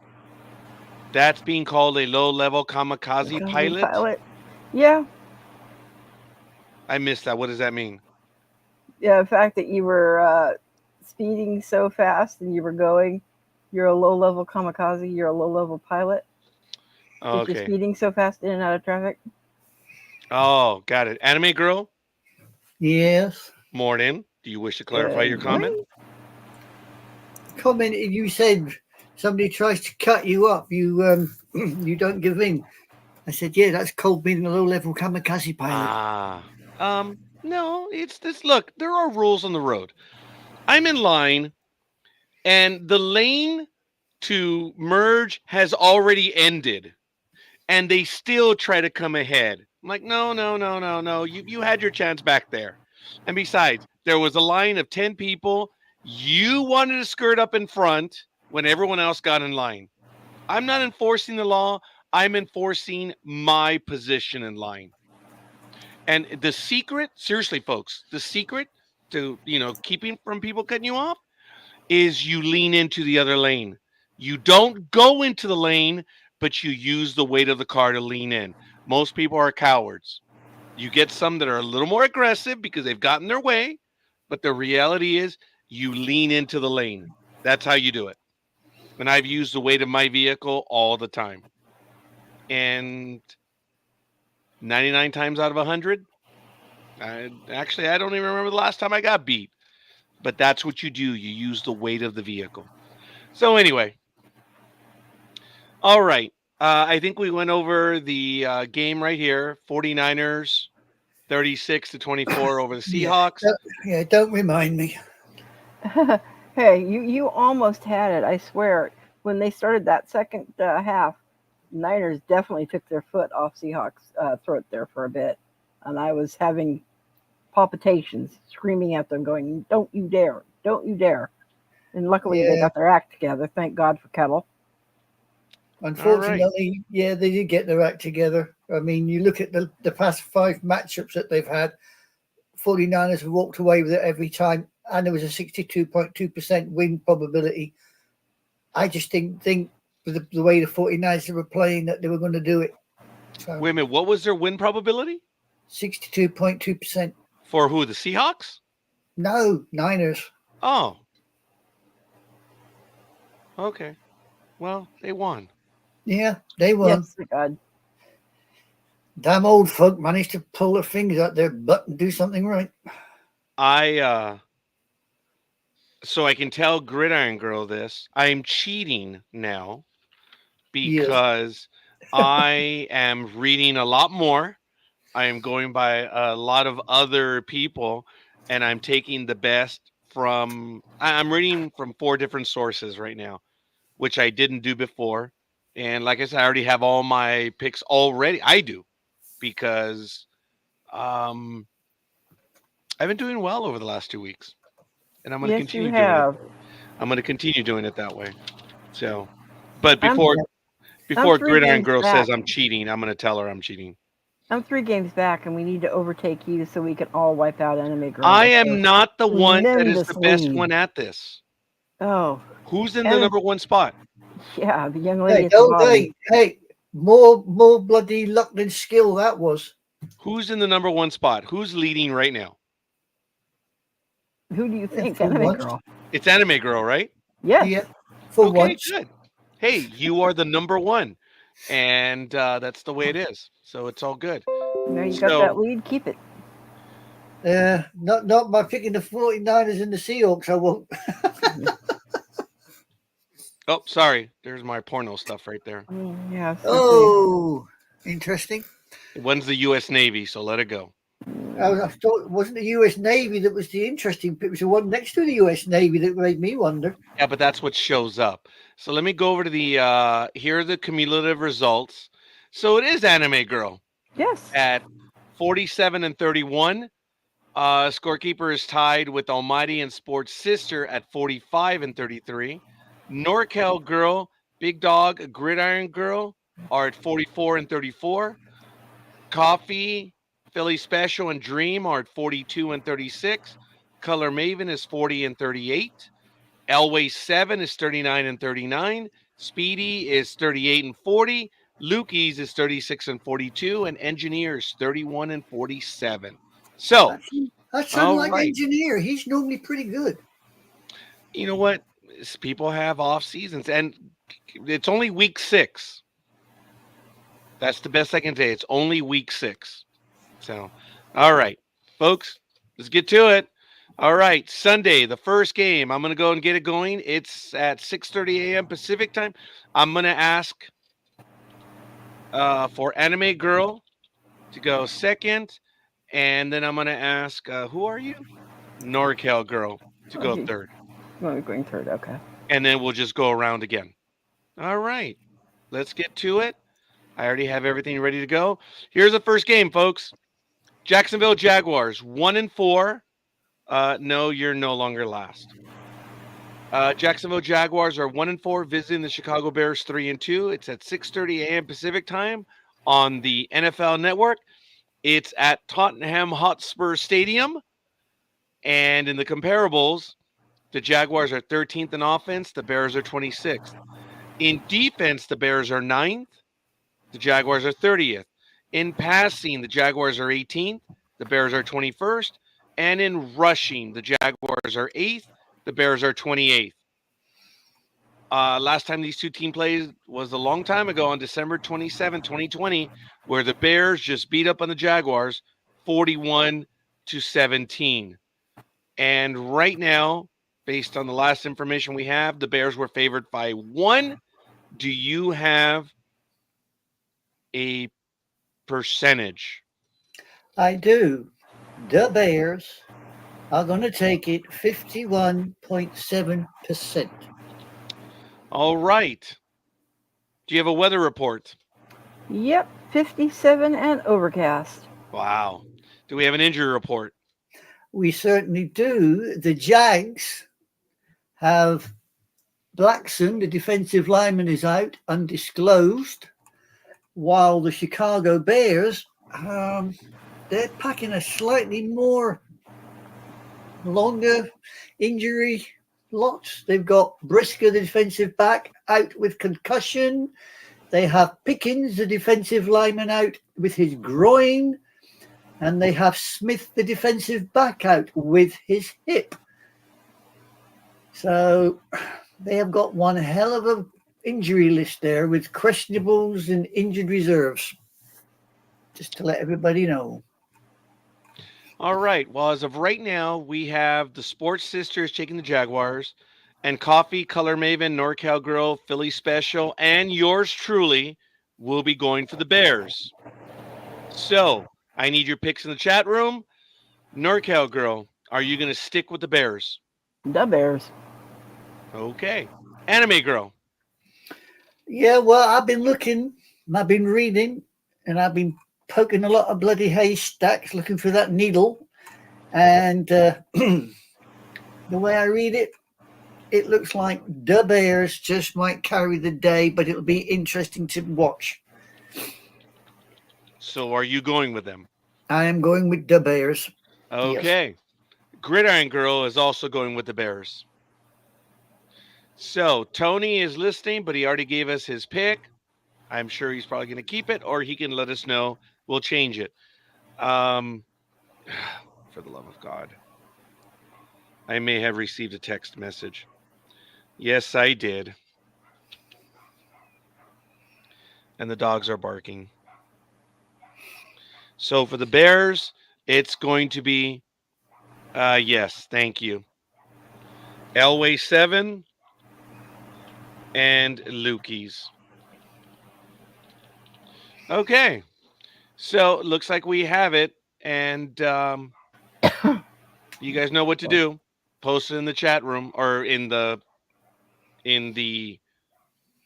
post. You can put your picks in there. You have until kickoff. All right. First game in. Tony is taking the Bears. All right. We're good. So, Anime Girl, Yes, sir. you're up next. Commanders and okay. Ravens. Providing my voice holds out. Right, we have the Washington Commodes taking on Baltimore Ravens at Oh, you know what? Could you hold on a moment, young lady? I'm so yes. sorry. I am so sorry. I did not have that game set up. Oh, I okay. apologize. And the dogs are barking right now, so forgive me. It's okay. Take your time. No, I'm trying to get there right now. I think I had it, but I deleted it accidentally. Okay, there you go. Yeah, I got all day. Please. I'll die quietly in the corner here. Right. As I was saying, this is being played at M&T Bank Stadium in Baltimore. Okie dokie. Last time these two got together was August 21st, 2023. Let's see the numbers on the doors. In offense, the Commodes are 5th, while the Ravens are 3rd. In defense, the Commodes are 14th, while the Ravens are 19th. In passing, the Commodes are 13th, while the Ravens are 8th. And in rushing, well, here you go. The Commodes are 3rd, while the Ravens are 1st. In a little match-up, the last time these two got together, the Commodes edged it by 1, 29-28. In a preseason game. In a preseason game. I apologize. No, you didn't know that. It's okay. All right. What is the Ravens are -6.5. What is their win probability? 72.1%. Do we have a weather report? Yep, 78 with a slight chance of rain showers. Okay. Do we have an injury report? We certainly do. For the Commodes, we have Stromberg, the center, is out with his knee. And I also believe here Owens, the safety, is out with his shin. For the Ravens, who are packing a slightly longer injury report, we have 2 out. We have Harrison, the linebacker, out with his groin, and Washington, the defensive tackle, out with his knee. So there you go. Okay. Anime Girl, what's it going to be? Well, I closed my eyes when it came to the old folk, and I ain't going to be doing that no more. I think I'm going to be taking the Blackbirds over the Commodes this time. All right. Well, I'm going to go ahead and take the Ravens. I feel they're the better bet. And Elway 7 is also going to take them. NorCal Girl, you are taking the Commanders. You going to stick with them? Yeah, because every time I switch, you know what happens. Okay. Lukey's is going to go with you on that one. So if Tony wants to go ahead and change it. Oh, I need Gridiron Girl's comment. So, I mean, Tony made his pick. He doesn't have to comment. It's only if he wants to change it or confirm it. However, I just need Gridiron Girl. Commanders or Ravens. But I know she's probably on her way somewhere this morning, so she may not be able to answer. So, all right, we'll see. All right, other than that, did you want to do the recap, NorCal Girl? Yeah, sure. Hang on. Let me get back to Oh, thank you. No, that's so kind. God. For the Commanders, it is me, NorCal Girl, and Lukey 7. For the Ravens, it is Coffee, Color Maven, Billy Special, Sports Sister, Scorekeeper, LA 7, and Anime Girl. And Gridiron Girl is going to take the Commanders. She's going for the Commodes. Wow. She's very smart when it comes to that. Tony says, I'm sticking with the Ravens. As will I. All right. Sounds good. All right, then that's it. We are there. Next game, Cardinals Packers. NorCal Girl, you're up. All right, we got the Cardinals at 2-3 versus Green Bay Packers at 3-2 at Lambeau Field. And on offense, the Cardinals are 12th versus the Packers at 4th. In defense, the Cardinals are 24th versus the Packers at 21st. And in passing, oh wow, there's a big difference here. 23rd for the Cardinals versus 9th for the Packers. And in rushing, these guys are almost dead even at 5th for the Cardinals and 4th for the Packers. Last time these guys played was October 28th of 21, and it was also a close game with the Packers squeezing out a win at 24-21. All right. Sounds good. Right now, the Packers are at -5. Do we have a win probability? Unfortunately for this game, no, we do not. 0%, huh? Or Yeah, 50-50? we do not have a win probability. They just, nope. Okay. Do we have a weather report for Green Bay? Yeah, there's going to be 90% chance of rain with 53 degrees. Be careful, we may have a delay with that much rain up there. Interesting. Good morning, Mr. Speedy. We're doing No, Packers Speedy. and Cardinals right now. Hopefully, you'll be able to join us and continue to get your picks. And the ones you miss, you can get them on the post for this week. So, NorCal Girl, you have the Oh, Packers. I'm going to stick with them. Okay. They're playing their home turf, and the Cardinals are used to playing in the heat. Not cool, and not that much rain. Anime Girl, what's your pick? Well, since both teams have only got one out, and the way I'm looking at it, it's been a 50-50 split on who won the last couple of games. I mean, looking at the 2021, it was the Packers. 2018, it was the Cardinals. 16, it was the Cardinals. 15, it was the Cardinals. Yeah, working that one through. Sodded, I'll risk it for a biscuit and go with the Cheeseheads. I think they might be able to hold their own this time. Wow, that's impressive. All right, well, Scorekeeper is going to go with the Packers. Lukey's is going to go with the Packers. Gridiron Girl is also going with the Packers. And Elway 7 is going to be the outlier, it looks out, at least for right now. Speedy, Cardinals, Packers. He'll probably go with Packers, knowing Speedy. He's pretty switched on. Tony is remaining with the Cheeseheads.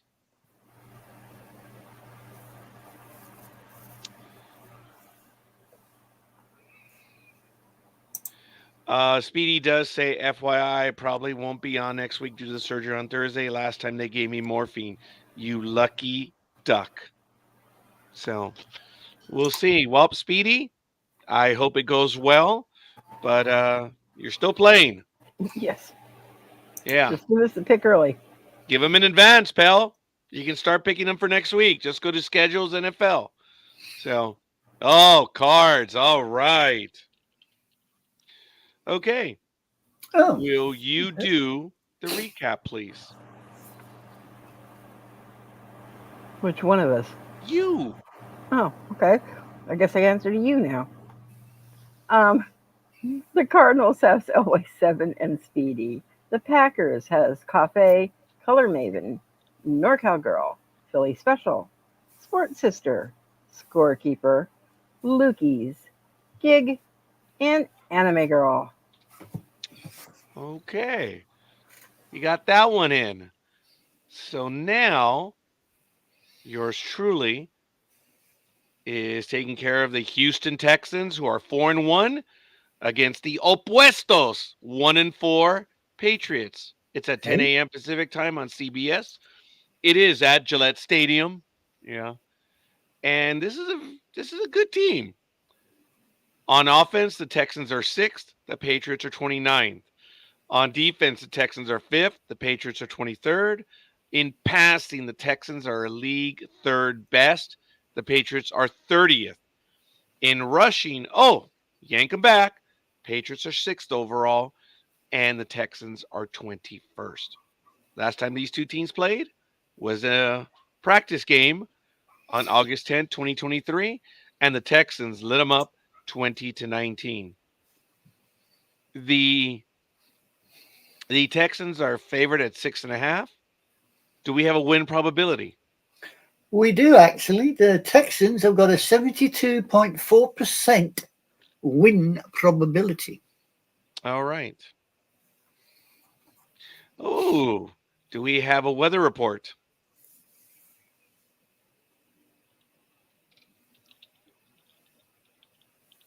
Someone silenced themselves.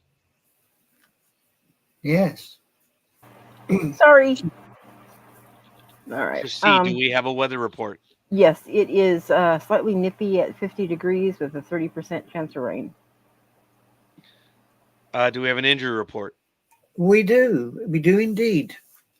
The Texans have Ward, the safety, is out with his groin.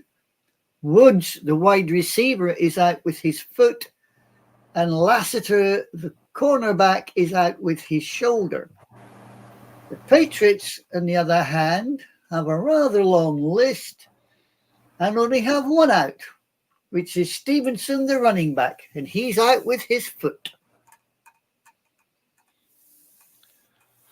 So, for this game, the Texans, it's kind of, it's probably going to be a blowout, quite frankly, for this one. I'm figuring the Texans are going to take it 29-13 to take a page out of Tony's book. And I was close on the Broncos score last week, and then it blew up. But the Broncos still won, so I was really happy. But anyway, that was last week. Doesn't matter. That's gone.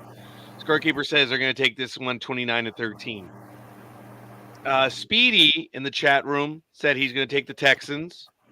Gridiron Girl says she's going to take the Texans. NorCal Girl. Texans.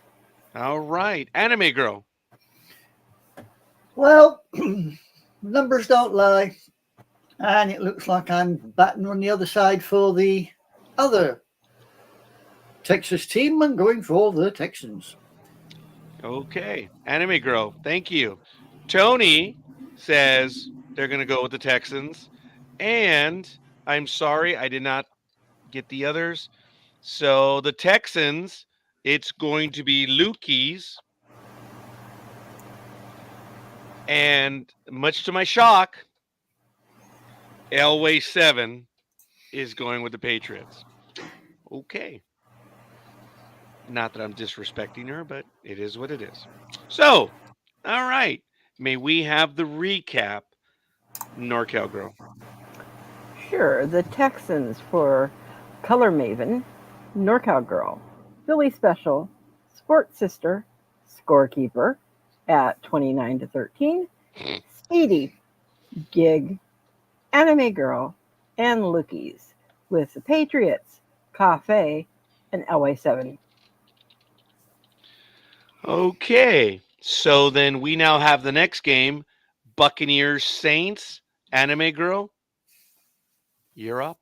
I'm up. Okie dokie. We have the Tampa Bay Buccaneers taking on New Orleans Saints at Caesars Superdome in New Orleans. And let's look at the numbers on the doors. Right, scores on the doors are: in offense, the Bucs are 17th, while the Saints are 16th. In defense, the Bucs are 28th, while the Saints are 22.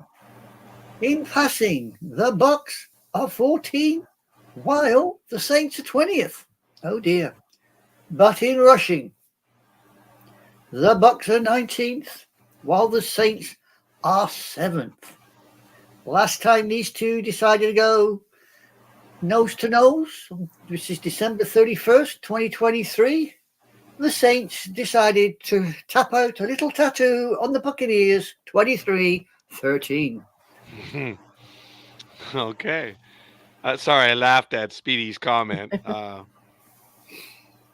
Okay. Um, Buccaneers are -3.5. Do we have a win probability?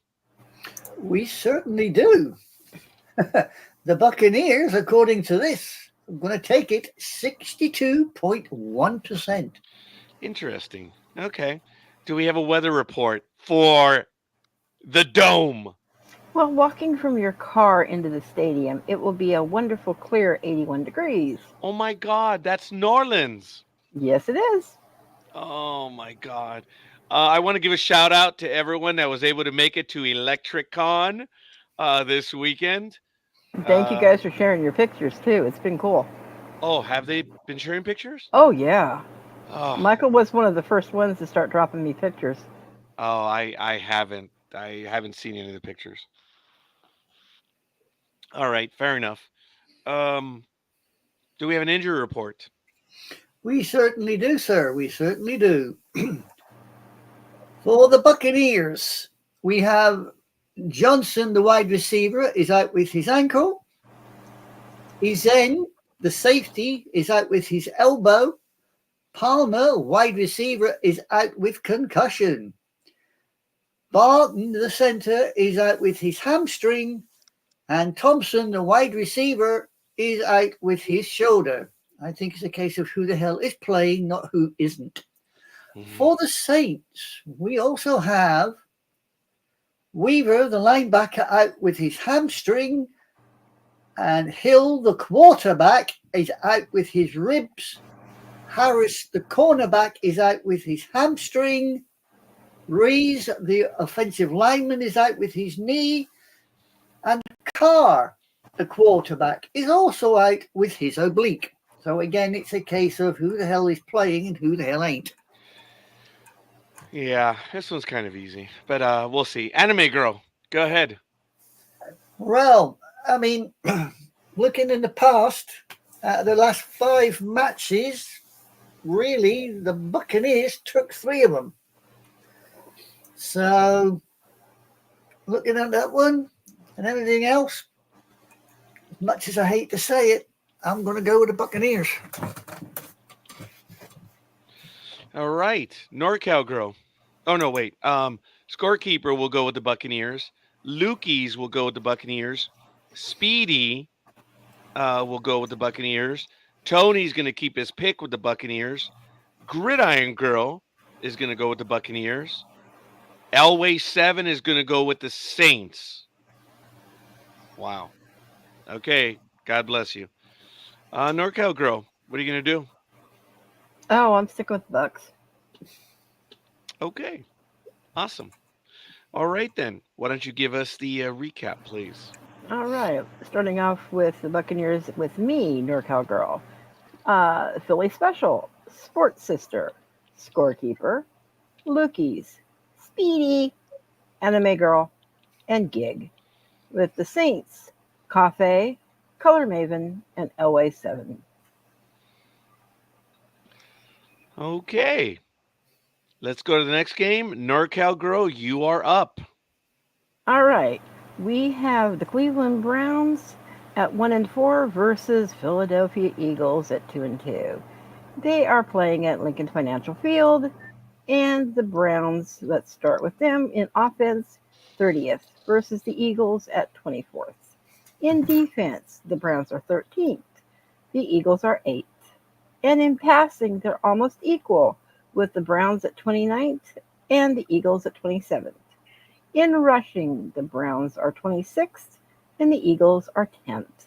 The last time these guys played was a preseason game, August 17th of last year, and it was tied, which I don't fully get.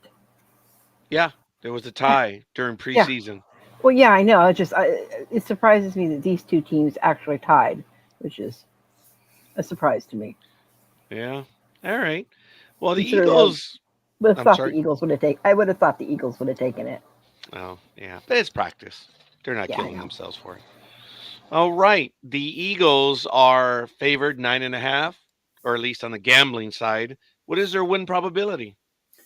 79.5%. 0.7%, sorry. Okay. Do we have a weather report for Philadelphia where Tony is going? Maybe he can Yeah. give us a weather report on the road right now. Ooh. You want to wait for him to do it, or do you want me to do Not it? at all. He'll do it in a little bit. Go ahead. All right, 76 degrees with a slight chance of rain showers. Okay. All right. Do we have an injury report?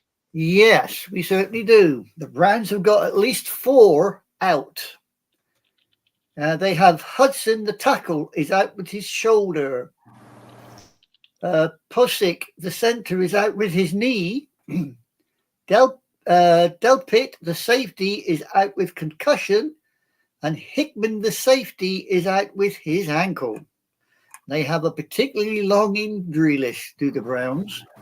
Eagles, on the other hand, only have the 1 out, and that is Scott, the running back, and he's out undisclosed. Okay. So it looks like the Dodos they've got a few questionables. They look like they're going to be fighting fit. So, NorCal girl. Oh, I'm sticking with the Eagles. They let me Okay. down before. They better slap the shit and get going with what they need to be doing. Speedy is taking the Browns. Gridiron girl is taking the Eagles. Scorekeeper is taking the Eagles. Lukey's is taking the Eagles. And Anime girl. Oh, I'm going to make Philly's day. I'm going with the Dodos. So can we start calling you Dodo Girl now? Ooh. No. Okay, thinking about that play on Thursday that I posted about looked like he faked an injury. I'll have to check that out. I did not see it. I was not online, young man. So I will have to see. Okay. So, fair enough. All right, will you do the recap, please? NorCal girl. Sure. For the Browns, we have Elway 7 and Speedy.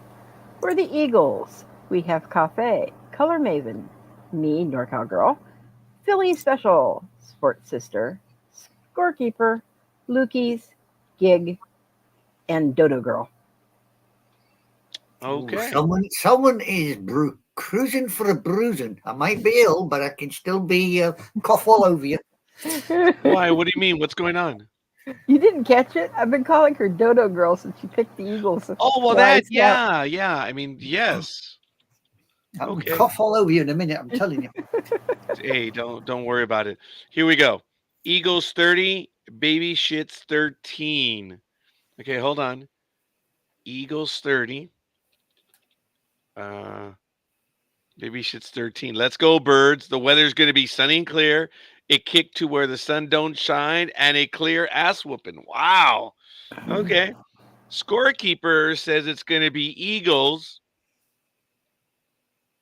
32 and the Browns 24. So it's interesting. I like it. I like that. All right, Tony. So cool. Will you do the recap for us, please? Didn't we just do that? Oh, you just did that? I'm sorry. Yeah. I apologize. Okay. So then we will move on to the next game. Colts 2-3 visiting the Tennessee Titans 1-3. It's at 10 a.m. Pacific time on CBS. It's at Nissan Stadium. In offense, the Colts are 11th. The Titans are dead last at 32nd.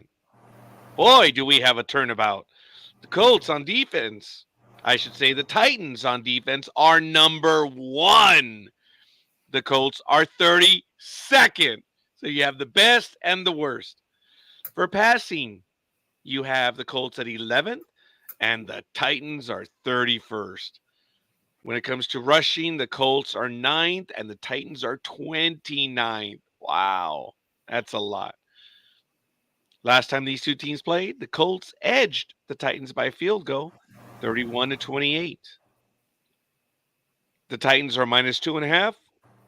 Do we have a win probability? We do. It looks like the little Titans have got a 57.1% win probability. Do we have a weather report? You ain't put it up yet. 83 degrees and partially cloudy. Wow. Okay. Didn't put the win probability up, my man. I'm sorry. Go ahead. 57.1 for the Titans. Okay. Would you continue with the injury report? I will continue with the injury report. For the Colts, they have a nice long list. Being that the quarterback is out with his foot, and Taylor, the running back, is out with his ankle. For the Titans, Adams, the strong safety, is out with his hip. Coburn, the defensive lineman, is out with his knee. That is it.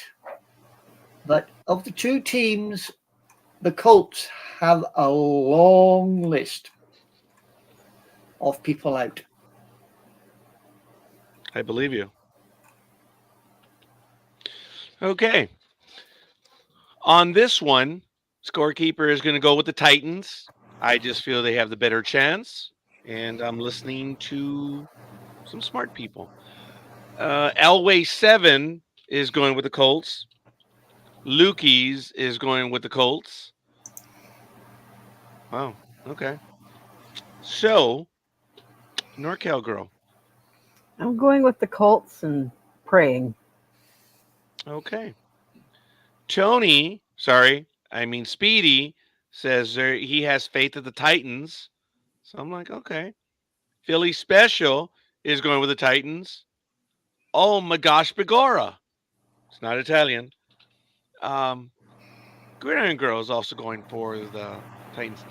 Tony, is there any? Are we on the same on all of them? Wow. I think we are. There's no daylight between us so far this week, Tony. That is interesting. All right. Anime Girl, what's it going to be? Well, I've been looking at the injury list and everything else. I'm going to have to go with the Titans, even though I don't think they're going to do it, but I'll go with the Titans. You are in first place. You are the maven of places. I think this could be a bit of a shock win. Even though they've got a big injury list, I think the Colts might edge it somehow. I hope you're right. Yeah, don't know why, just think they will. Okay. Well, may we have a recap, please? Sure, the Colts have Color Maven, NorCal Girl, Sport Sister, Elway 7, and Lukey's. Ooh, it's an all-girl team. And Titans, we have Cafe, Philly Special, Sportskeeper, Speedy, Gig, and Anime Girl. All right. Another game in. This is the first afternoon game, at least on the Pacific Coast. Chargers Broncos. Anime Girl, you're up. Right. We have the LA Chargers, 2-2, going up against the Denver Broncos, 3-2. Oh. This is being played at Empower Field, Mile High, Denver. Ain't that nice? Right. Let's look at the scores on the doors. Scores on the doors are the Chargers in offense are 31st, while the Broncos are 28th. In defense, the Chargers are second, while the Broncos are fourth.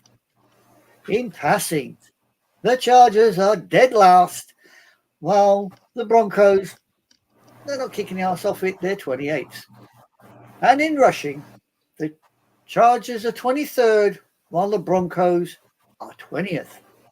The last time these two decided to go head-to-head was December the 31st, 2023, when the Broncos decided to butt-kick the Chargers 16-9. All right. The Chargers are at -3. Do we have a win probability? We do. We have the Chargers sitting at 58.6%. Really? We do. Impressive. Okay. Do we have a weather report? It's going to be absolutely beautifully crystal clear and 75 degrees. Okay. Do we have an injury report? We do. We do. We do. And oh boy, we may be doing some classics here. For the Chargers, we have Samuel, the cornerback, out with his shoulder. We have Taylor, the defensive back, out with his leg, while Edwards, the running back, is out with his ankle. For the Broncos, it's an even longer injury list. We have Reynolds, the wide receiver, out with his hand. Jewell, the linebacker, out with his hamstring. Blackson, the defensive lineman, out, undisclosed. Pekowalski is out with his ankle. And Wattenberg is out. He's the center. He is out also with his ankle.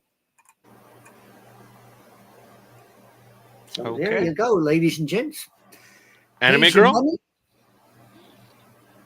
Well, I mean, looking at this, the Denver normally comes out on top on this, but looking at this injury list and who's out and who's in, I tend to lean towards LA myself. Ooh, okay. All right. Well, Scorekeeper says the Broncos are going to remain hot. They started off 0-2. They're going to win they've won their next 3. I figure they're going to continue. The Chargers have a good running game, but I don't see them doing it at Denver. I am far from a Denver fan, but I'm going to go with who I'm going to go with. So, Tony, wow, again, Broncos. Dude, there's no daylight between you and I. Gridiron Girl shockingly went with the Chargers. What a shock. And Matt says, I'm taking the Broncos, Anime Girl. Your blank is cutting out sometimes, at least for me. Sorry. Oh, He shows a picture of your microphone. my microphone. Oh, Yeah. am I cutting Yeah. out for anyone else? Not for me. Not for me either. Oh, okay. Matt, it's your kit. Drop kick it out the window or get a new one. That's funny. All right. NorCal Girl. Oh, I'm going to stick with the Chargers. Okay. Good for you. Would you do the recap for us then? Sure. And hopefully the all-girls team will take it to the board again this time. They're all girls only? We're all girls. This is the second time for the picks this week that we have had an all-girl team. So we've Well, got... too bad Lukey's and Elway 7 are not on your side. I know, that'd have been funny. Anyways, we have the Chargers with Color Maven, NorCal Girl, Sports Sister, Gig, and Anime Girl. For the Broncos, we have Cafe, Billy Special, Scorekeeper at 23-19, Lukey's, Elway 7, and Speedy. All right. Interesting. Okay. The next game, the Steelers and the Raiders. NorCal Girl. All right, we have got the Pittsburgh Steelers at 3-2 versus Las Vegas Raiders at 2-3, and they'll be playing at Allegiant Stadium. The Steelers in offense are 22nd versus the Raiders at 23rd. On defense, the Steelers are coming in 10th and the Raiders are 17th. In passing, the Steelers are 26th, the Raiders are 15th. And in rushing, big difference here, 11th for the Steelers and 30th for the Raiders. The last time these guys played was September 24th last year, and the Steelers took it at 23-18. All right. And it looks like the Steelers are, for the betting folk, at -3. Do we have a win probability? We do. The Steelers are sitting at a 59.8% win probability. For the domed stadium, do we have a weather report in Las Vegas, Nevada? It'll be a tad bit warmish walking from your car to the stadium at 87 degrees and clear. Wow. Okay. Do we have an injury report? Oh, yes, we do. And we might have a few people scratching their brains on this one because the Steelers have quite a list. We have got Scott, the running back, is out undisclosed. We have Pruitt, the tight end, out with his knee. We have Highsmith, the linebacker, out with his groin. We have Herbig, the linebacker, out with his hamstring. Patterson, the running back, is out with his ankle. And Kazee, the safety, is out with his ankle. And they got a hell of a lot more on injury reserve and questionables. Whereas the little Raiders, well, they only got one person out, and that's Adams, the wide receiver, who is out with his hamstring. So out of the two, the Raiders have the least people on questionables and injury reserved, whereas the Steelers, they seem to be packing a lot of injuries. Okay. Thank you. So, looking at that, NorCal girl. I'm going to stay with the steel curtain. Really? Mm-hmm. Mm-hmm. I don't like the Raiders. It's only an absolute desperate ditch if I ever choose them. Okay. Well, good for you. So, I'm glad you're sticking with them. Let me see. Speedy says Raiders need to let the boys play. As Coach Yost said in Remember the Titans, I'm serious. So Speedy is going with the Raiders. Gridiron Girl, Raiders not going with the Steelers. Okay. I was expecting something different, Gridiron Girl. You and I have differed on two of them now. So, all right. Anime Girl, what's it going to be?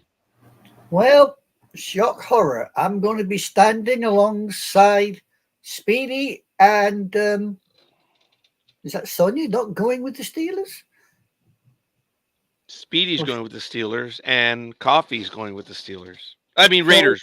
Speedy's going with the Raiders, and Coffee's going with the Raiders. Tony is going with the Steelers. Yeah. Well, I'm going to be standing alongside Speedy and Coffee then, because I'm going with the Raiders on this one. I think, looking at the injury list, they just might edge it. Could be an interesting match. I could be wrong, but Yeah. I'll put my head on the line on that one. I think the Raiders might pitch this one. I mean, the Raiders, looking at their injury list, it ain't half as bad as the Steelers. The Steelers, looking at their injury list, it's bad. Yeah, but knowing what the Steelers have, well, for my thinking, the Steelers just are still much more talented than the Raiders across the board, unfortunately. So you're right.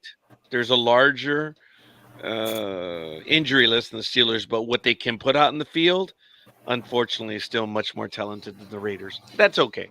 That's cool. All right, Anime Girl. So Scorekeeper is going with the Steelers. Elway 7 is going with the Steelers. Lukey's is going with the Steelers. Gridiron Girl is going with the Steelers. Tony is going with the Steelers. Wow. Jeez, that's crazy. And of course, Speedy earlier said he's going with the Raiders. What a shock. Now, in this game, I'm figuring the Steelers are going to win 20-13. Taking a page out of Tony's book. Okay. Would you kindly do the recap? Of course, we have the Steelers color maven, NorCal Girl, Philly Special, Sports Sister, Scorekeeper at 2013, Elway 7, Lukey's, and Gig. For the Raiders, Cafe, Speedy, and Anime Girl. Okay.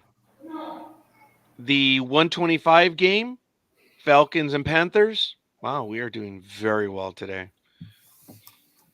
Falcons and the Carolina Panthers. Falcons are 3-2. Carolina's 1-4. It's at 1:25 p.m. Pacific time on Fox. It's at Bank of America Stadium. The Falcons are 8th on offense. The Panthers are 25th. The Falcons are 18th on defense. The Panthers are 26th. The Falcons are a league 6th best in passing, 6th best, and the Panthers are 25th. And when it comes to rushing, the Panthers are 18th and the Falcons are 25th. Last time these two teams played, what a game. Panthers 9, Falcons 7 on December 17, 2023. For the betting folk, the Falcons are -6. Do we have a win probability? We do. The little birdies are going to take it 68.9%. Wow. All right. Do we, for Carolina, have a weather report? 79 and clear. 79 and clear, huh? Mm-hmm. Okay. So, do an injury report. Certainly. For the Falcons, we have 3 out. We have Pruitt, the tight end, out with his knee. We have Patterson, the running back, out with his ankle. And we have Anderson, the linebacker, out with his knee. Now, for the Panthers, they've got a hell of a load on physically unfit and questionable, and they have a whole load more out. We have Tremble, the tight end, out with concussion. We have Rhyme, the center, out with concussion. What have these guys been bloody doing? Headbutting the wall? We have Motten, the tackle, out with his elbow. We have Jewel, the linebacker. He's out with his hamstring. And Corbett, the center, is out with his biceps. So there you go. For this game, Scorekeeper believes the numbers are true and clear. Scorekeeper says they're going to win 25-14.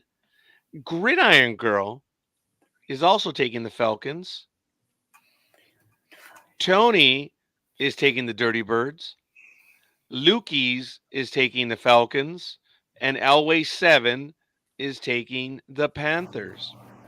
NorCal Girl. Oh, I'm taking the birdies. Okay. Appreciate that. Anime Girl. Well, looking back, 3 out of the last 5, the little birdies have had it all their own way, and I reckon they just might keep going. So I'm taking the little dirty birds. Sorry. Okay.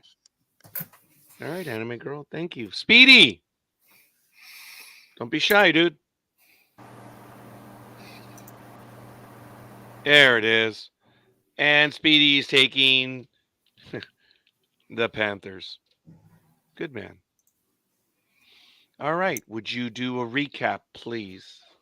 For the Falcons, we have Color Maven, NorCal Girl, Philly Special, Scorekeeper at 25-14, Gig, Lukey's, Anime Girl.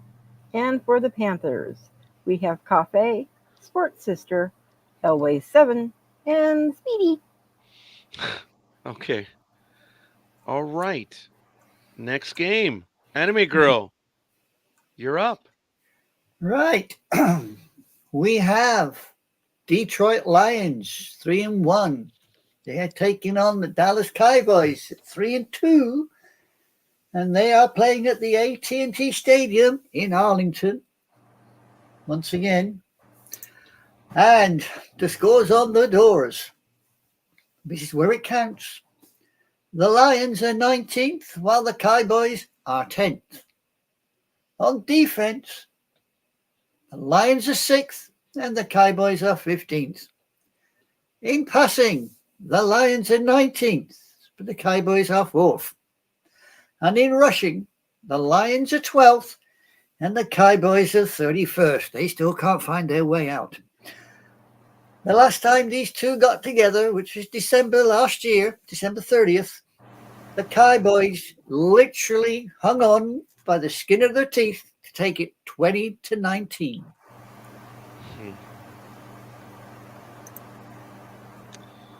Okay.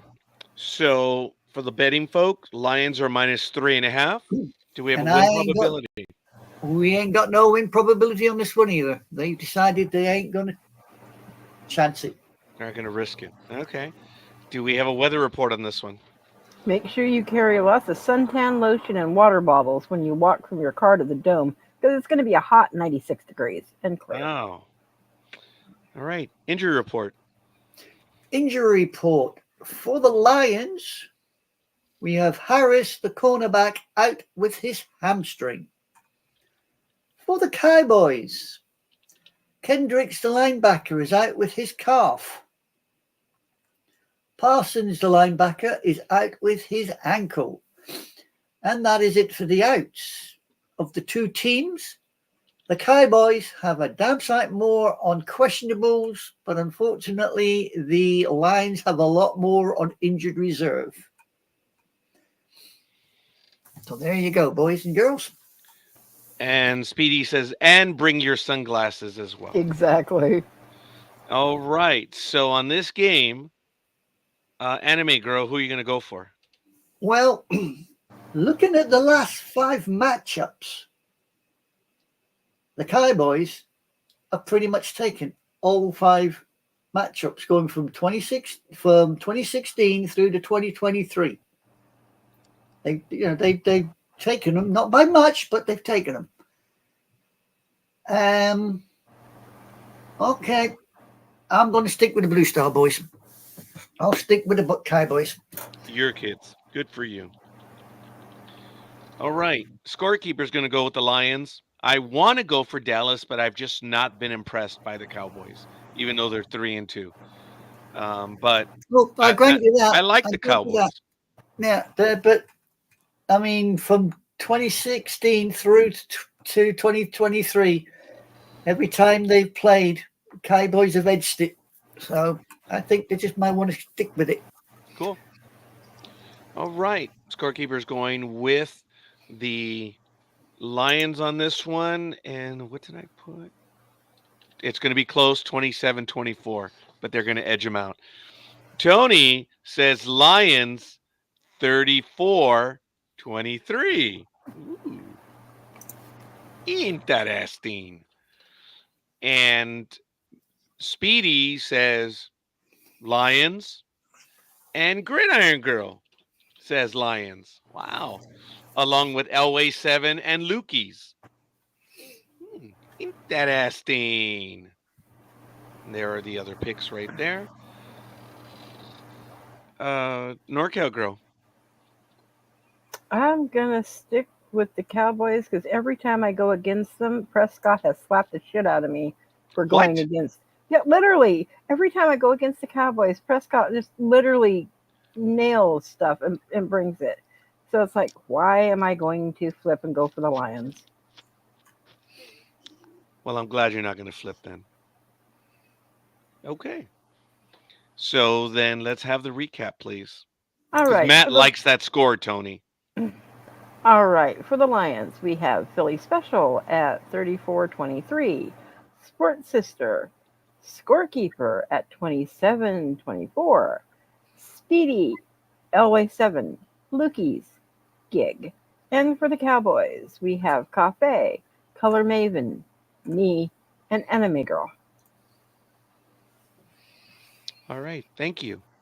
NorCal Girl, you are up on the penultimate game. All righty. We have the Cincinnati Bengals at 1-4 versus the New York Giants at 2-3 at MetLife Stadium. And the Bengals right now are 7th in offense versus the Giants at 18th. And the Bengals on defense are 25th versus the Giants at 12th. In passing, the Bengals are 5th, Giants are 12th. And in rushing, the Bengals are 27th versus the Giants slightly better at 22nd. The last time these guys played was a preseason game, August 21st, 22, and it was the Giants just barely beating out the Cincinnati Bengals at 25-22. Right now, the Bengals for the betting folk are at -4. Do we have a win probability? We do. It looks like the Bagels are going to take it 63.7%. Wow, 63.7%. Okay. Do we have a weather report? Yep, 65 degrees with a high likely chance of showers. Okay. Injury report. Injury report for the Bagels. We have nobody out. Load on questionables, but nobody out. For the Giants, though, it's a different kettle of fish. We have Coughlin, the linebacker, is out with his pectoral. Hey, watch your language. Yeah, and I thought it was a dinosaur, actually, but I could be wrong. We have Theobald, bloody hell, how do you say that? Theodoso out with the linebacker is out with his wrist. Sounds like a bloody chocolate bar, never mind. Neighbours, the wide receiver, is out with concussion. Another one that's been headbutting the wall. And a load out on questionables and injury reserves. The New York Giants have got a list that's twice as long as the Bagels. All There you go. right. So then, NorCal girl, what's it going to be? I'm going to go with the Bagels because hopefully they're going to make cream cheese out of the Giants. Wow. Excuse me. Anime girl, what's it going to be? Well, this is what I can't understand. Every time the Bagels and the Giants play, it looks like the Giants can keep hold of the Bagels by 1 or 2 points. And the only thing that I got that's making me wonder is this injury list. And it's after last week's little escapade with the Giants. Damn it, I'm going to throw my hat in the ring and do something I shouldn't do. I'm going for the Giants. Mm-hmm. Okay, anime girl. Appreciate that. Scorekeeper is going to go with the Giants. They're at home. Even everything else that was said, I just think that they're due, and it's going to be a momentum shift. Philly Special and I are now, for the first time all week, opposite. So it happens. Matt Alvarez is taking the Bengals 35-10. Gridiron Girl is taking the Bengals. Philly Special says they're going to win 30-16. Wow. And Speedy says 35-10. Scorekeeper says the Giants are going to win 28-24. I think it might even be tighter than that. I think it might be tighter than that, Scorekeeper. It might be tighter than that. I hear you. Lukey's is going to go with the Bengals, as is Elway 7 is going with the Bengals. And Speedy says, my sister stopped by real quick last night with candy and chips for you. Aw, good for you, Cool. Speedy. Cool. My daughter knew I wasn't feeling very well. She knows I've been under the weather the last few days. She brought me a bag of chips. What flavor? Yeah. Barbecue. No, Lay's not bad. barbecue? Barbecue flavor. Yeah, was it Lay's or was it Pringles? It was the Walmart brand, sadly. Oh. I'm more into chicken. I quite like my chicken chips. They're cool. Okay. Those are good. I've had them. No, I got gypped. Not Cool Ranch. I know. My own daughter did me wrong on that one. It's simple. You guys know the story. You want to score points? It used to be, you want to score with this guy? I had to change that one, but it was always, you want to score with this guy? You want to make friends? Cool Ranch, baby. That's the way it is. That's all it is. That's the way it's always been. But it's okay. Whatever. But she brought a bag of chips. She was smart. She went with the no-name brand, so we didn't spend money. So she was really good.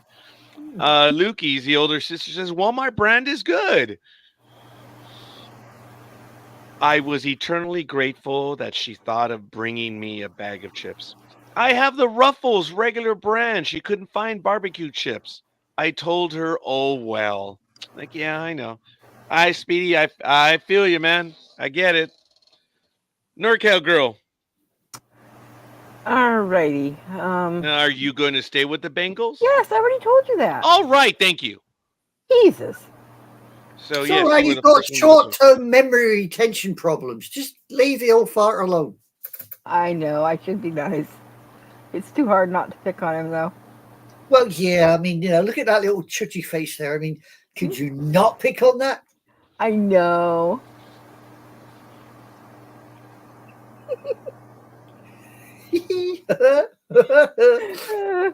I am evaluating in a way that the resident dictator is going to evaluate things.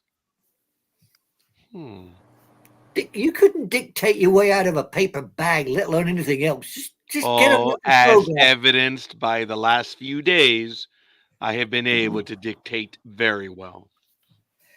So, Yes, I did see the rant earlier on. you saw it? Yes, I saw it. Really? I thought you heard it. Probably both. Okay, but I'm glad.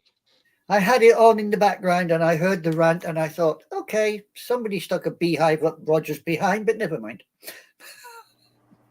The Speedy, no, we're not going to pick on you. No. Oh, hell, yes, we are. I mean, really? Really, really? Speedy, we miss you, dude. Of course we're going to pick on you. That shows love. Have no illusion on that. So, NorCal girl, would you do the recap thingy? Yes. We have the bagels for NorCal Girl. Philly Special with his cream cheese at 30-16. Sport Sister, Away 7. Lukey's Speedy at 35-10. And Gig. For the Giants, we have Cafe, Color Maven, Scorekeeper, 28-24, and Anime Girl. All right. We have the Interesting to see that plays out. I'm sorry, what was that? It's going to be interesting to see how that game plays out. Yeah, It's well. a Sunday night game, so Yeah. we shall see. What a bunch of losers. 1-4 and 2-3. All right, folks, we're coming up to the final game. It is the Monday night game. The 3-2 Buffalo Bills visit the New York Jets, who are 2-3. And it's 5:15 p.m. Pacific time. It's going to be on ESPN. It's at MetLife Stadium. And going over the comparables on offense, the Bills are 21st, the Jets are 27th. On defense, the Jets are a mighty, mighty third, and the Bills are 20th. When it comes to passing, the Jets are 17th, and the Bills are 24th. But when it comes to rushing, the Bills are 13th, and the Jets are a dead last at 32. Last time these two teams played was just a little bit, almost a year, on November 19, 2023, where the Bills just buffaloed the Jets 32-6. And I don't know what that means, but I said it. The line is -2.5 for the Bills. Do we have a win probability? Yes, it appears that the little hairy cows intend to take it 55.6%. Wow. 55.6%. Do we have a weather report? Yes, we do. And make sure you guys wear a good jacket because it's going to be 53 and clear. And let me interrupt. This is a nighttime game. This is a nighttime game. So make sure you guys wear your jackets. Yeah, it's 5:15 p.m. Pacific time, 8:15 Eastern. Wow. I want to give a quick shout out. Thank you, Elizabeth Bowman, for giving us a like. Appreciate that. And thanks for stopping in on this Saturday morning. So, on this game, Scorekeeper is liking the Bills. They're going to win 24-17. And I did not check the others.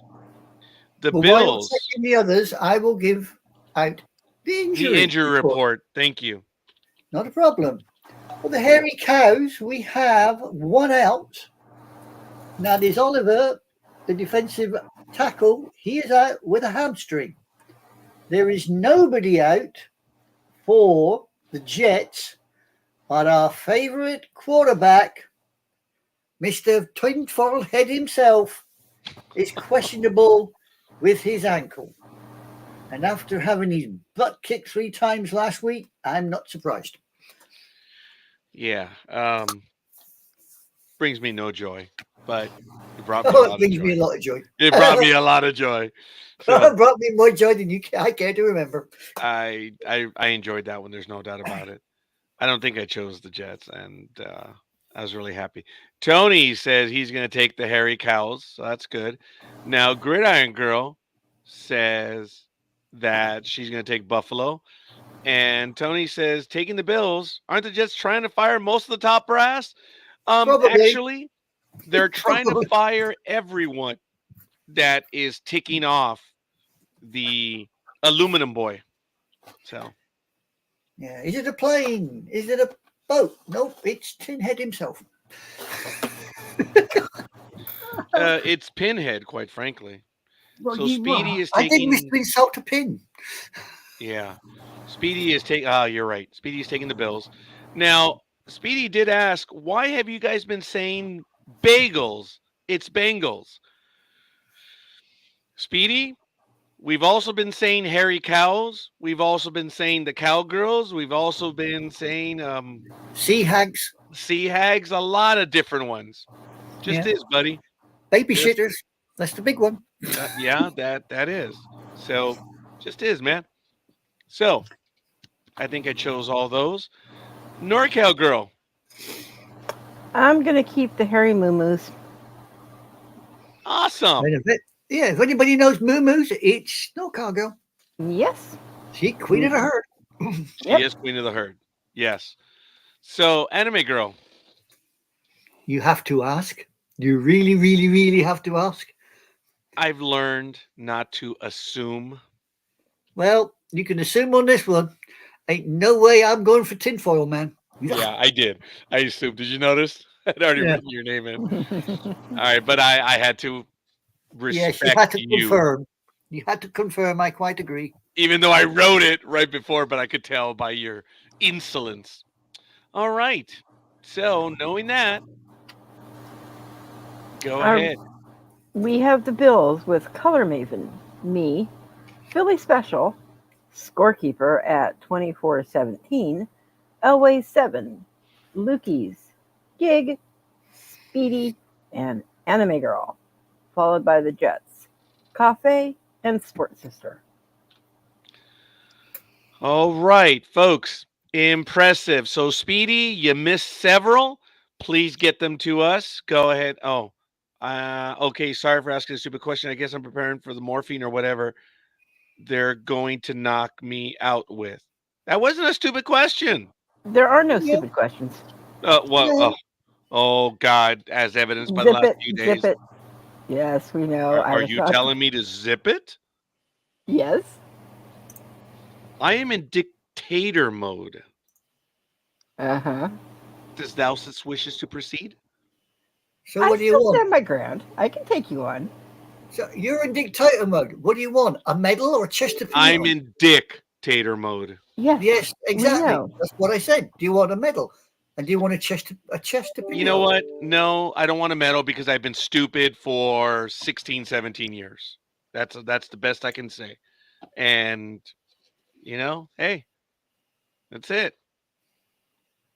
I already said what I was going to say. So, all happen. right. So then we're done with that. I'm going to go and update the Facebook page for everyone else. Go ahead and update it for the games that are missing. If you have any changes, you got to get it right there on the Facebook page. And we'll see what happens from here on out. But I'm going to handle that. So why don't you ladies take over while I go dark? But I'm still going to be listening. Yeah. Problem is, he Well, already was dark. He considers himself to be Darth Vader. He always lives on the dark side. I'm Latin. Well, I'm Yeah. American Indian. Your point I would is? be, and as so am I. And I'm also 2% Ashkenazi. As a matter of fact, I Oh. am 10% from the sub-Saharan continent. Do you want to play, woman? Oh, and I'm also 34% mestizo. Do you want to play? No comment. We had No that discussion comment. before. Whatever. I'll just whip out my Oh, please lightsaber. do. You don't whip out anything on screen. It's disgusting. I said my lightsaber. Mhm. I don't care what you call it. You ain't whipping it out on screen. It's disgusting. As that poor little thingy found out, that's how I chased it out by my lightsaber. But anyway, go ahead. I'm doing the update. Whatever. Uh huh. Right. Whatever. Yeah. As we were talking about the hairy cows, I Yeah. just found a little note about them. It looks Oh. like the running back, James Cook, could be questionable to play against the Jets on Monday. Oh, really? Yes. Okay. He has a foot and toe injuries that has held him out of 2 practices this week before he participates in a limited capacity on Saturday, which is today. So he's going to be participating in a limited capacity today, and he will see how it goes at practice. And if it don't go well, he ain't going to be playing. Yeah.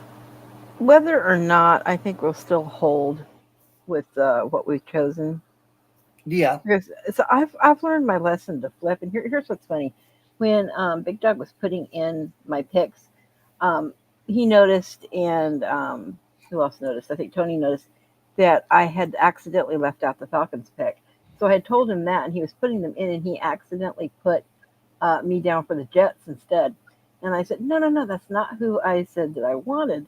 So he went and he corrected it, and I said, with just my luck with everything, now that you notice that, and you put it in the Jets will win just simply because I went with my original thing. Yeah. But,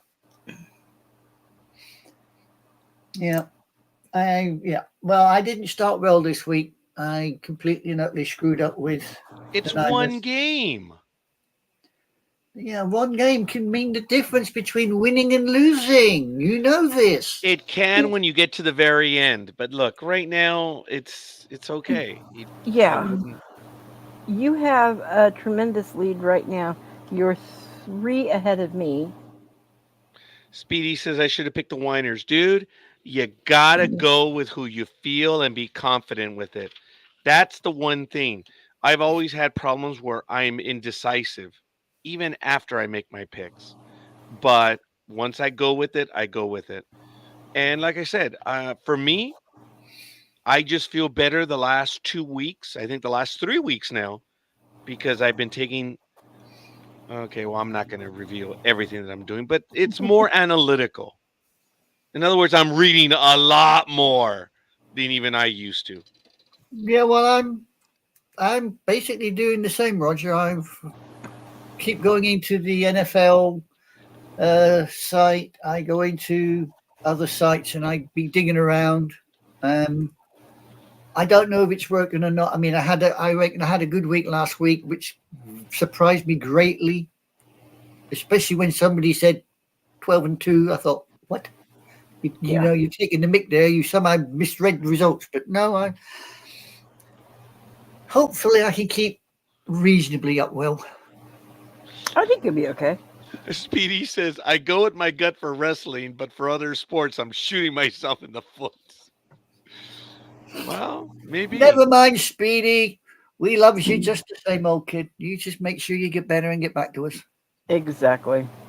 Yeah, because I believe you have your procedure this upcoming week. Yeah. I hope you're doing well, buddy. Yeah. Oh, a bit more news about the Yes. Titans. Their quarterback, Will Levis, is still set to start versus the Colts, despite the fact that he did his shoulder in the Week 4 win over the Dolphins. Yeah, I was watching that game. Yeah, he was held back over the remainder of the game, and the week 5 bye has helped him, so he intends to be back to start against the Colts. Mm. A bit more Wow. news for you. As much as I'm glad he's better, I hope he's not good enough to play decently. Considering I'm going for the Colts this time. Oh well, I think I went with the Titans in that one. So yeah, I hope he plays well. I hope he plays very well. Yeah. Now, very quickly, going back to Major League Baseball, I had a conversation with Gridiron Girl because of what happened during the NLDS Game 2 at Dodger Stadium. There is a reason why I no longer go to Dodger Stadium. I've been made fun of and ridiculed by it, and Dodger fans have told me that I'm 100% wrong. And yet, we have the situation again. Jurickson Profar made a wonderful catch, apparently got into a staring match with the fan, and Profar gave the fan the ball, and he says, I don't want it. I'm going to throw it back. And he still gave it to him, and the fan threw it on the field. Okay? That's fine. But Dodger fan does what Dodger fan does. Acts the fool, the morons, the idiots. Now, I did love how I put the article in the chat room, and there are others if you want to follow up on it. Just look up abc7.com. LA Dodgers fan through ball speaks out. We know what he did, but Dodger fan then started throwing other balls and junk out to the field because that's what they do. This is Dodger fan. I talked about going to a minor league game every Tuesday this year, and the most security I saw were 2 people. Every game I went to. But then there was a day when I saw 4 security, and I saw cops at the game. Like, what the hell's going on? And then I'm like, oh my God, because the Dodgers are in town. And I commented about that on this program. That even the minor leagues know how Dodger fans are. And, Dodger fan, starting in the 80s, became an a-hole. I don't know why. They go to drink at games. They act the fools. And I just really don't get it. Gridiron Girl says it's always the 1% that causes those problems. I said, okay. All right, fine. The fan that was interviewed said 99.9% of Dodger fans are harmless. It's always the 1%ers. 99.9, but it's the 99.9, but it's the 1%ers that mess everything up.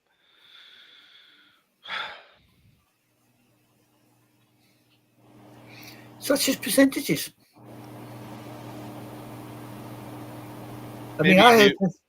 Maybe if he was talking in fractions, he would have been a bit clearer.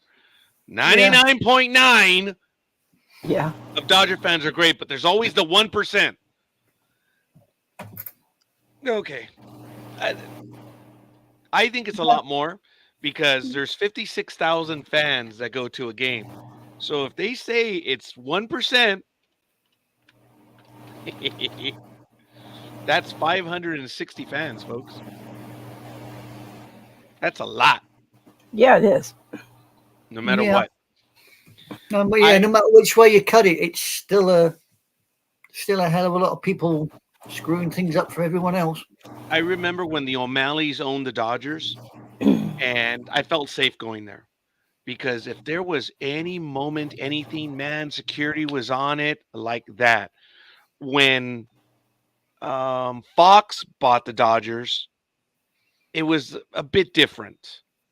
But they made a show of force, but I don't know how well it went. I still didn't feel safe. It wasn't good. And it's just sad because I like going to a game, but I know fans are stupid. And what irritates me the most is when you're sitting out front, then you have the jackholes behind you throwing ice, Mm-hmm. and throwing popcorn. This is a regular occurrence at Dodger Stadium. Every year, every game that I went, I could see Dodger fan doing that. It's stupid. All I can say is it was really funny that when I went to a minor league game, security was not doubled, it was tripled. Wow. That's funny. I don't hate Speaking Dodger fans. It's just they are what they are. true. I was going to say, kind of along those same lines, you know that Rob Lowe was a partial owner to the Dodgers. And it was just so funny seeing his reaction after their win last night or Thursday night. Was it last night? I don't know. The days all blend together at this point. But if you look at the video and you look at Otani, it's like Otani didn't have a clue who he was. It's like he thought he was another praised fan that had gotten onto the field, which is when you were talking about the fans and all that brought up my thought on that. Oh yeah. Yeah. What it's unfortunate, Mr. Otani. He only has what 7 years here in America. Yeah, about that, yeah. Between Texas and here. You mean Anaheim in here? But he lives in Texas, doesn't he? Oh yeah, he does. I think so.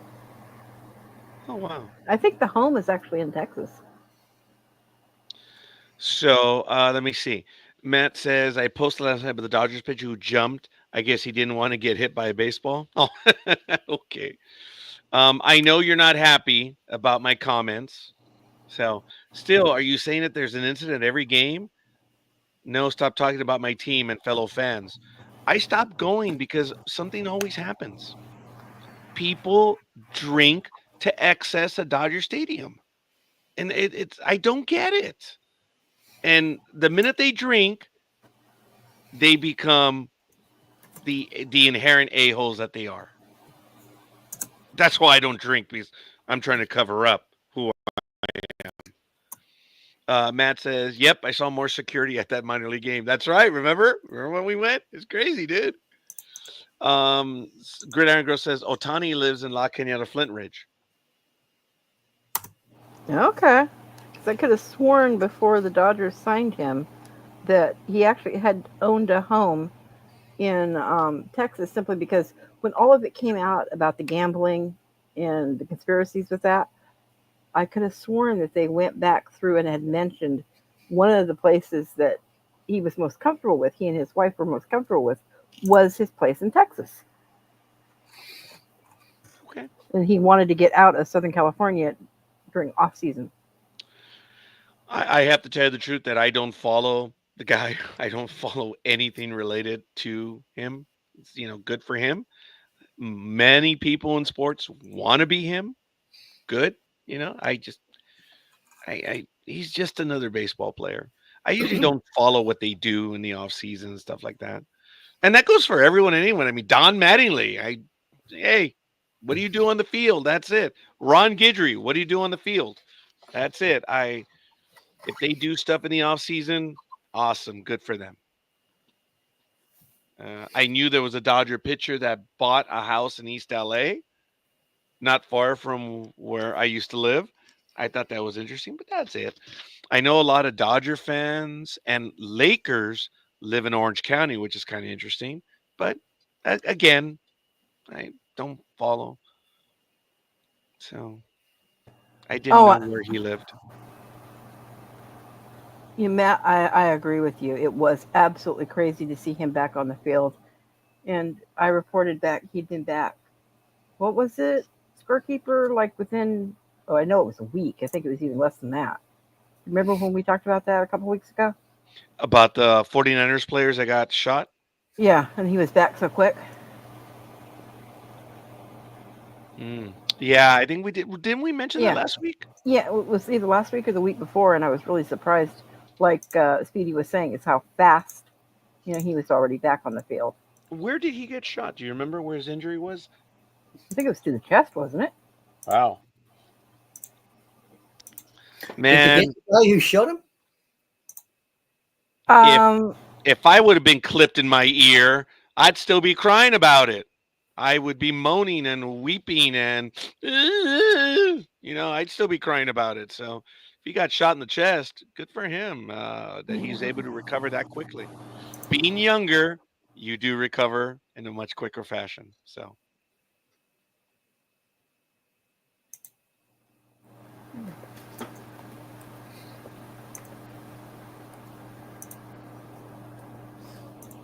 Yeah, well, I think the guy that got shot in his ear just been shot in his foot and all. Yeah. Hey, folks, it's 9:01 a.m. Pacific time here on Sports Talk with the guys. We've got about a little less than an hour left, and we're going to be going over a few other stories right now that my co-hosts and those of you in the chat room suggest you want to talk about. We can go ahead and do that, and we'll be seeing what we can do. But I'm going to have to end before 10 a.m. I am struggling. I was realizing that when we were doing the calls, when I put my head down, I was closing my eyes. I'm like, oh man. And I went out last night at 8 o'clock, I think. Oh wow.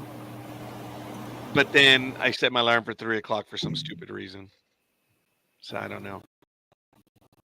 I just re-put back in the article that I put in a couple weeks ago, and yes, it was the chest. Okay. So you can put it up if you want. If not, you don't have to. Oh no, by all means, go ahead. We can talk about that one again. That he mentioned. 49ers rookie receiver Ricky Pearsall will return to practice for the first time since he was shot. And this was actually 18 hours ago. So, Senator, go ahead. What's Speedy on about? Well, San Francisco 49ers rookie receiver Ricky Pearsall is set to return to practice next week for the first time since he was shot in the chest in a robbery attempt 9 days before the season opener. Coach Kyle Shanahan said Friday that the Niners will open practice window for Pearsall on Monday when the team begins preparations for a Super Bowl rematch against Kansas City. Pearsall can practice for 3 weeks before the 49ers have to activate him from the non-football injury list. Shanahan had no timeline for when Pearsall will be ready to play in games. But the point is, it's been, a month since he got shot that he's already starting practice. Yeah. And like almost a week afterwards, he was right back out there on the field, but he wasn't ready to start practice yet, but he was still back on the field, if that makes sense. And the article is in the private chat, Anime Girl, if you wanted to check it out. Now, Speedy, what's this change coming to Monday Night Football? They said change is coming. Dude, you sound like a right-winger, dude. Who's they? People tell me, or I've heard. I'm like, stop with the psycho projection. Okay, who's they? Is this a non-binary person? Please, I need you to clarify. It might be. Well, I need to know. I remember when I met my first non-binary individual. They identified as non-binary. I didn't know what it meant, and I pulled the person aside privately, and I said, or I asked, "Hey, dude, what's the non-binary stuff?" And they explained it to me. I was like, "Okay." And I said, "Hey, I'm old. It's going to take me a while to get used to this stuff. If I mess up, I'm not doing it intentionally. Give me a chance." And the person was like, "Great. Hey, it's not even a big deal." I said, "But you want to respect the individual." And speaking of they or them, hi, Dream. Hi, I just came in to say I got my picks in. It's posted on Facebook, and I got to go. Oh, okay, Dream. Thank you. All right, love y'all. Okay. Bye. All right. Hi. Wow, that was quick. Yeah. That was a Blink drug your eyes, guy. you missed him. Maybe he didn't like the they or them. Probably not. Probably not. But it's like I say. Let's see. I don't know. Sports Center had it on their Facebook page. All right. Let's type in Sports Center. Changes to Monday Night Football.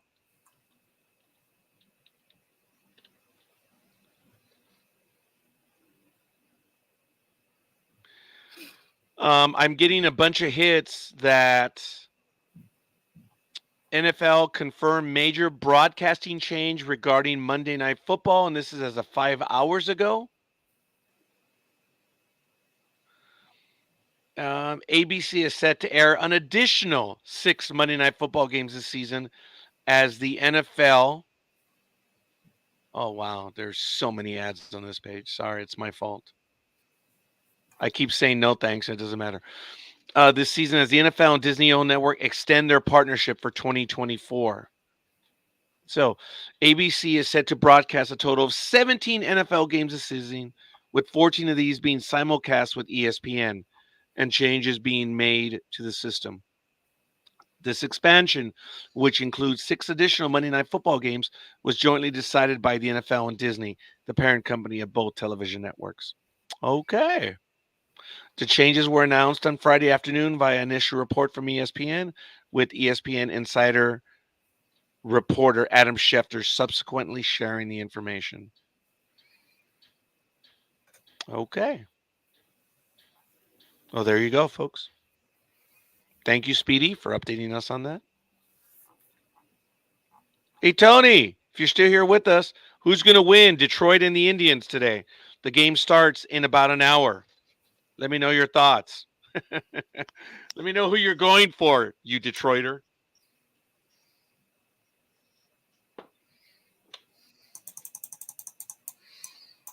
Okay. Anime Girl, do you have any stories Yes. that you would like to get to right now? No, I did my 2 stories while you were away. Oh, really? I was away that long? No, you Yes. weren't. Okay. And I've got the neighbors doing lawn care, so if I keep this muted or you guys hear stuff going on in the background, you'll know what's going on. Yeah, I know how that sounds. I got some Yeah. idiot running up and down my stairs. Some hoped it was getting rid of Akaim. So I'm not certain what that means. It could be someone on Monday Night Football. I don't know. Or, yeah, Monday Night Football. I haven't been watching Monday Night Football. I should, but How's I it been haven't. going Thursday nights with your sisters? I'm sorry? How's it been going Thursday nights, watching Thursday nights with your sisters? I enjoy spending Thursday night with my sisters, but this Thursday night I did not go. Ah, Oh, why not? Medical reasons. I have not been feeling well. If you guys really want to know, I was lit up like a Christmas tree on Wednesday. It's not the EKG thing, but where they check your nerves and they hook you up to a machine and they send electricity through you. Man, I was lit up, and I think I was greener than most days. But I wasn't feeling well because they ran so much electricity through me. And then on Thursday, I got 2 shots in my wrists for the issues that I have in my wrists. And then it was later on Thursday, I quickly developed an infection. And I know it has to be with the cocktail that I've had. These past 3 days have been a bit miserable. And even to this morning, I know I'm going to have to go in. I'm not looking forward to it, but I know I do have I have an infection. Yeah, All I can well, say is the color hasn't changed. oh, I'm sorry, but like I said, what I told you to do, and yes, you do need antibiotics. got to be saying honestly that Tuesday and Wednesday, I don't remember much of those days because I too was flat on my back in bed. Yeah. And then, in the personal life, of course, I had an instructor from high school pass away. I've had a classmate pass away, and I've had a long distance relation that I know pass away. And then I've had, again, another extended family member pass away. So it's like this week was crazy. Tigers 3-1. Scooball is on the bump. Ooh, okay. So they're looking to win. You realize that we're going to face the Yankees, right? I know you don't care, but yeah, I'm looking forward to it. I don't like to be that arrogant or stuck up. All evidence to the contrary today. But um, I I'm sorry, Tony. I'm not worried. I'm not worried about the Indians or the Tigers. But yes, they got to win 4 games no matter what. I just looked at the teams. I'm like, oh, good. Sorry, Tony. I think the Tigers are the best team in America today, folks. You know why, right? Anime girl, do you know why that the Tigers are America's favorite right now? Because they are winning. Close. Liz, would you like Go to on then. clarify why the Tigers are America's darling right now? Go I'm ahead. gonna have to keep this muted because there's so much stuff in the back. Okay. Go Okay, ahead. well, that wasn't an answer. Because they beat the Houston A-holes. Okay. They knocked the Houston A-holes out of the playoffs. Oh, they're definitely your favorite then. They're not definitely my favorite. They're America's favorite right now, baby. Oh, So well. it's Everybody good. hates the a-holes. Yes. Yeah, I get to work that one through. That everybody hates the hay holes, but never mind. Such is life. If you didn't No, have somebody to Houston hate, hates the a-holes. I ain't gonna go there. I'm not gonna go there. All right. So do you want to go over what you brought us from the Daily Mail? Yes. I believe Big Dog might have said something about this, but the Daily Yeah, we were Mail talking over about here, it. eh? We were talking about it earlier, but go ahead. Yeah, it appears that Jets owner Woody Johnson did indeed speak to Aaron Rodgers just hours before he fired head coach. He announced Tuesday morning that Slade been fired as head coach, which is just a couple of days after being beaten by the Vikings in London, which I don't think many of the New York Jets fans were looking for, but there you go. Addressing the matter with the media on Tuesday afternoon, Johnson revealed via Adam Schefter that he spoke with the 4-time MVP, Christ knows why, who he had brought to New York in 2022 in exchange for multiple draft picks the night before axing Slade. However, Johnson, the former ambassador to the UK, insisted that the pair did not discuss the head coach or his fate. The businessman maintained that the former Super Bowl winner had no input into the head coach's pending exit. He said that he consulted with the general manager, Joe Douglas, but that ultimately it was his decision and his decision alone. Woody explained that he felt a coaching change was necessary to best reap the potential of his players and end the franchise's playoff drought. The Jets have failed to make it to the postseason since 2011, when they lost the AFC Championship game, something to which Johnson had been hopeful of rectifying when he appointed the head coach in 2021. Well, after he put Tinfoil Man in there, what the hell does he expect? But never mind. That's And just I posted the follow-up article to that Anime Girl with what we were talking about. Rogers is very resentful of that, saying that he resents the rumors that were started. Yeah. Well, it's hardly surprising. He's not got the best of reputations when it comes to keeping his gob shut about other people, has he? It's interesting that he's very resentful of the rumors, and yet he believes in every falsehood in the world. The same can be said about him. He believes in rumors that the rest of educated society As dismissed. Well, yeah. But then you see, Folks, facts don't care about your feelings. Science doesn't care about your feelings. I'm sorry. history doesn't care about your feelings. Well, it depends who writes it. No, you're right. You're right. Yeah. Yeah. You know, history doesn't care. So, No. you know, pick it up, run with it. You've got no option. He doesn't like the rumors that, you know, about him. Hey, you put yourself out there. So if you don't want to get your head shot off, don't stick your head above the parapet. Yeah, you know what, dude? You create so many falsehoods, and so everyone's doing it about you. So now you don't like it? That's what it Uh, feels like every time you open your yapper, dude.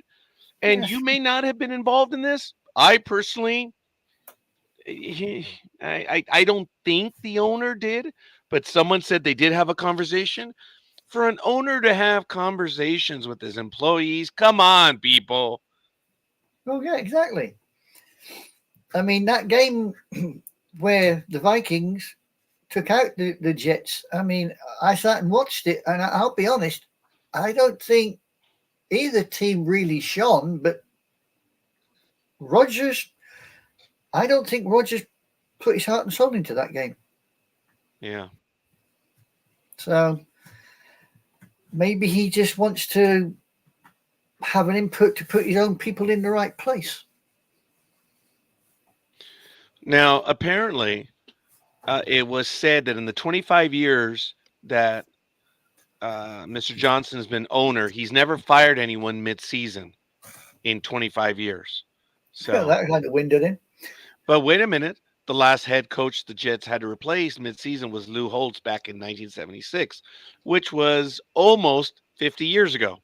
So, you know, there's a first time for everything. What happened when Captain Sullenberger reported about his flight? It was the first time. There's a first time for everything. That it's often that a bird strike will take out a plane, the engines, an engine. This time it took out both. There's a first time for everything. Oh yeah, I mean there was a BA pilot that suffered the same sort of first time for everything when ICE took out his two engines when he was landing at Heathrow. Oh my God! I That's think true. one of the more frightening ones was when I read that a 747 was flying over the Indian Ocean, and this was 20 years, 30 years ago, and the engines shut off, all four of them. Mm-hmm. He had no idea there had been a volcano Volcano. I was that going to say erupted. that seconds before you started. Yeah. And luckily he stayed cool. They were at whatever, 35, 38,000. They were super cruise. So for them to actually, they had what, 20 minutes, 30 minutes before they would actually be in serious, well, they were in serious trouble. They were already in serious trouble, and it wasn't just Yes. the fact that the ash had clogged the engines, but also because the way they were flying through it, it created this really weird glow around the entire plane as well, with Yeah. all of the ash hitting it. Well, Yeah, sort of but like St. Elmo's fire. yes, but they Yes, didn't know. exactly. But the crew remained calm, and after a little bit, they went through the whole procedure, and they were able to relight the engines or reignite them or however you start them up again. Yeah, And that restart. was great, you know? Uh, The ones I always feel sorry for is Flight 501 Japan Airlines. I feel sorry for those people. Oh yes. Remind me about that one. It's 747 suffered a tail strike, and they repaired the pressure bulkhead at the rear of the plane, Oh, but they didn't do it correctly. And the plane took off on an internal flight in Japan. I know of that one. Yeah. Actually, Yeah. it's the only 747 that's ever come down, right? I don't know if it's the only one that's ever come down. I think there was a Northwest Airlines one that came down, but I'm not sure on that. But I know But- this one, it ruptured and took the tail off, and they had no chance of survival. Not a hope in hell. because the bloke that sings Sukiyaki, the original Japanese guy that sung Sukiyaki, he was on the plane. Hmm. And yes, Matt, that's actually one of my favorite shows, believe it or not. Now, Metaverse says you guys should check out the midair disaster on YouTube. The first one I saw was where the plane hit a neighborhood in Southern California. Yes, Bellflower. I don't need to check it out. I lived through it. Now, I wasn't there when it happened, but I was within probably 10 miles from there. So, it happened in 1980. Oh my goodness, I forget. But it was the Mexico plane, I believe, that crashed into the private jet or the private plane. My sisters would probably remember that one more than I would, but I do know of 82 or 83, I believe. Yeah, it was before I went to high school. So probably 82. Could have been 83. But yeah, that was sad, man. That was absolutely sad. Well, I was 5 miles away from RAF Kai Tak when the SAS 737 decided to undershoot the runway. Ooh, No, was it 727? My mistake. Decided to undershoot the runway and ended up in the harbour. wow. That And was nice. didn't that pilot wind up killing himself because of that? Which pilot? The one of that one. That one. Because it was such a dishonor to wind up having to do that. The one that you were talking about, Anime Girl. What, the 74 or the 73? 72. The 7-2. 72. 72. I'm not sure. I know it was the SAS airline, Scandinavian Airlines, and he still don't know how he managed it, but he undershot and ended up in the Hong Kong harbour. Wow. Okay. All right. Well, fair enough. Folks, as I mentioned, today at 1:08 p.m. Pacific time, which is at 10:08 over here on the West Coast, Detroit visits Cleveland. The series is tied at 5. I don't know if the pitchers have already been. Yeah, Tony did tell us. Skubal is the pitcher for Detroit, and Boyd is the pitcher for the Indians. So it's going to be on TBS and Max. I'm so sorry, excuse me. And on Max. Oh, okay. I'll be able to watch it then. Like it. I'll have to check that out. So that's going to be on in less than an hour. And then, of course, you have the start of the championship series, which will be Sunday.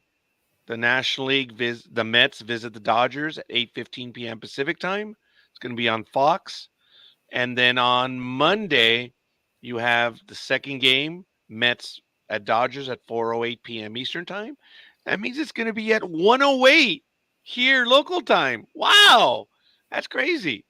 And then Cleveland or Detroit, game 1 at New York at 7:38 p.m. Eastern time or 4:38 p.m. Pacific time. Folks, I have no problem with that time. No problem whatsoever. A lot of people are agitated because the games aren't starting at 8 o'clock anymore or even 8:20, 8:30 so that the West Coast can get them. No. You got TV, you got your phones, you've got everything. This is good for baseball that the games are starting at that hour. Should be. And to have a day game playoff, hey, nothing doesn't hurt to take a day off from work. All I got to do is request in advance. That's cool. Like it. And then game 2 of Cleveland or Detroit versus the Yankees will be at 7:38 p.m. Eastern time on Tuesday. And then they'll be off on Wednesday. And then game 3 of the National League. So they're offset by a day.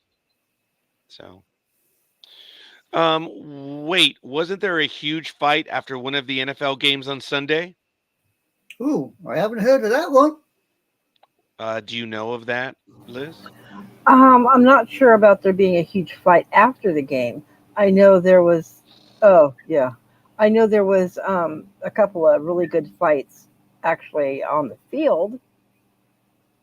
And yeah, definitely had a huge rain delay because of that. They didn't wind up finishing that game until after 1 a.m. that morning after that delay. Well, that was the Cowboys game, wasn't it? Yeah, it was. Yeah, it was the Cowboys game because somebody put up that he was the only guy to score 2 touchdowns or a touchdown on each day or something weird like that. Yeah, that was funny. I remember seeing that. I didn't know there was a punch up there. I didn't realize that. And I don't think it was the Cowboys that had that huge fight. I'm trying to think of which teams those were. Oh, I didn't know that there was one. I again, I wasn't taking in the games this past week. I in the real world, a lot of stuff has been happening. People are like, "What did you hear about this? Did you hear about this?" I'm like, "No." Oh, I will say that I did attend. Oh man, I don't know how many rosaries I've attended this week, but I had one on Wednesday for my former uh, physical education instructor when I was in the seminary. On Monday, I met up with my assistant, Claudia, because her family suffered a loss. I had no idea that the shooting in Arizona, Phoenix, the young man that got out of jail that day and shot his mother. Did you hear about that, Liz? Oh yes, About I a heard week about it. ago? Yeah, yeah. I know the family. Oh wow. Say I what? don't know the kid, but I know the kid that killed his mom. Um, the mom's brother. I know him. I went spent time with them on Monday, and I met the parents, which I had not met, and it was really, yeah, it was horrible. So I do know. So my assistant Claudia, she is the niece of the lady that was knifed to death by her son. Oh wow. Well, please offer your assistant my condolences. I Yeah, will. mine too. Mine too. I That's will. When she told me what was going to happen, I immediately, said, you know what, how are you going to get home, whatever. And I said, look, I'll just pick you up, and if I may go along with you. And of course, and I spent Monday with the family, and it was only a few hours. It wasn't that much. The services, I believe, were on Tuesday, which I could not attend, and yeah, I'm definitely sorry for their loss as well. The young man, yeah, yeah, it's absolutely horrible. have they He Yeah, got had any idea what made him flip?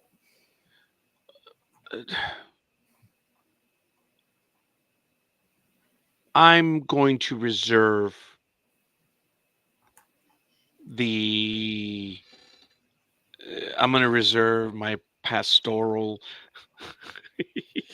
which I never took, my pastoral obligation to remain silent. Things were shared with me that were shared on a family level that I shouldn't. Um, Yeah, I understand. No yeah, problem. exactly. Yeah, I'm I not get being it. a jerk. I'm No, just, no, no, no, no. You're not being a jerk. yeah. You're up. You're The keeping up you're with. story respecting a is family's out there. privacy. Yeah, Yeah. guys, the story's out there. Um, I would I would acquiesce to the story, but there's more to it. I find it terrible that the son did that to the mom. And like I said, the most difficult thing was meeting the parents, and they're older. They're a very nice couple, but they're older, and to have to suffer the loss of their daughter. I made the mistake. I told them, I understand what you're like. Oh, wait a minute. No, I don't. I don't understand. There's no way I can understand. I'm sorry. I didn't mean to say that. I'm saddened by your loss. The way life is designed, it's not designed for parents to bury their children.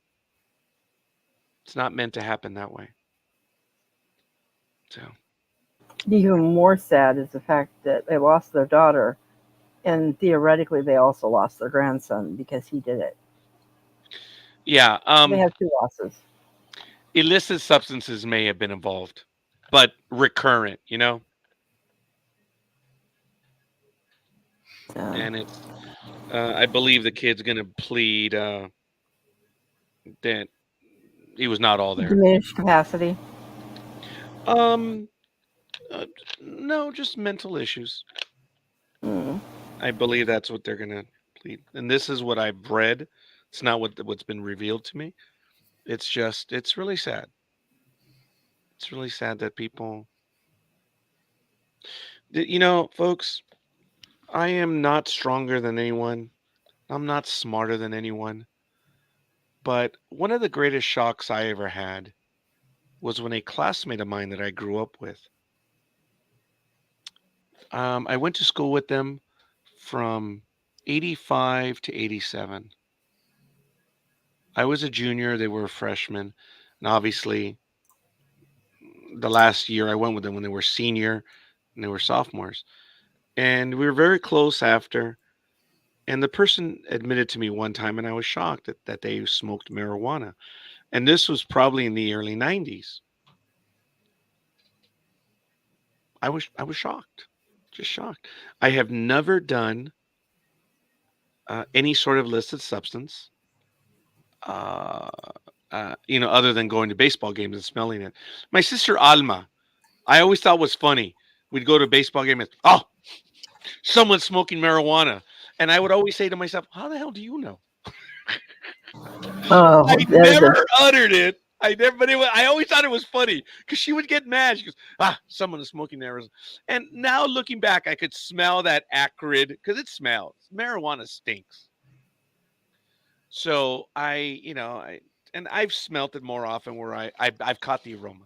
But anyway, I never did, because in my universe, I saw people around me that I saw what alcohol, I saw what illicit substances, drugs, did to them. And these are people that I knew and thought were strong, physical, mental people.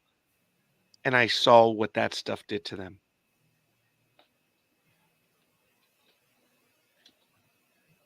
Hell no. I'm not going to do that. And since I was a tax preparer early on, I had learned on how people had achieved success and how many had achieved success or what helped them to achieve success. Wolf of Wall Street type of stuff. And I said, no, I can't. It's not for me. I just cannot. I will not do so. And I am naive to all that stuff. I really don't know. If someone tells me they've been dry for several years, my first thought is, you haven't showered for a bit? No, just kidding. I'm being stupid at this point. I know it means they haven't had a drink for a while. And, I admire people that don't drink and don't take the substance. They've been down that road and they've recovered.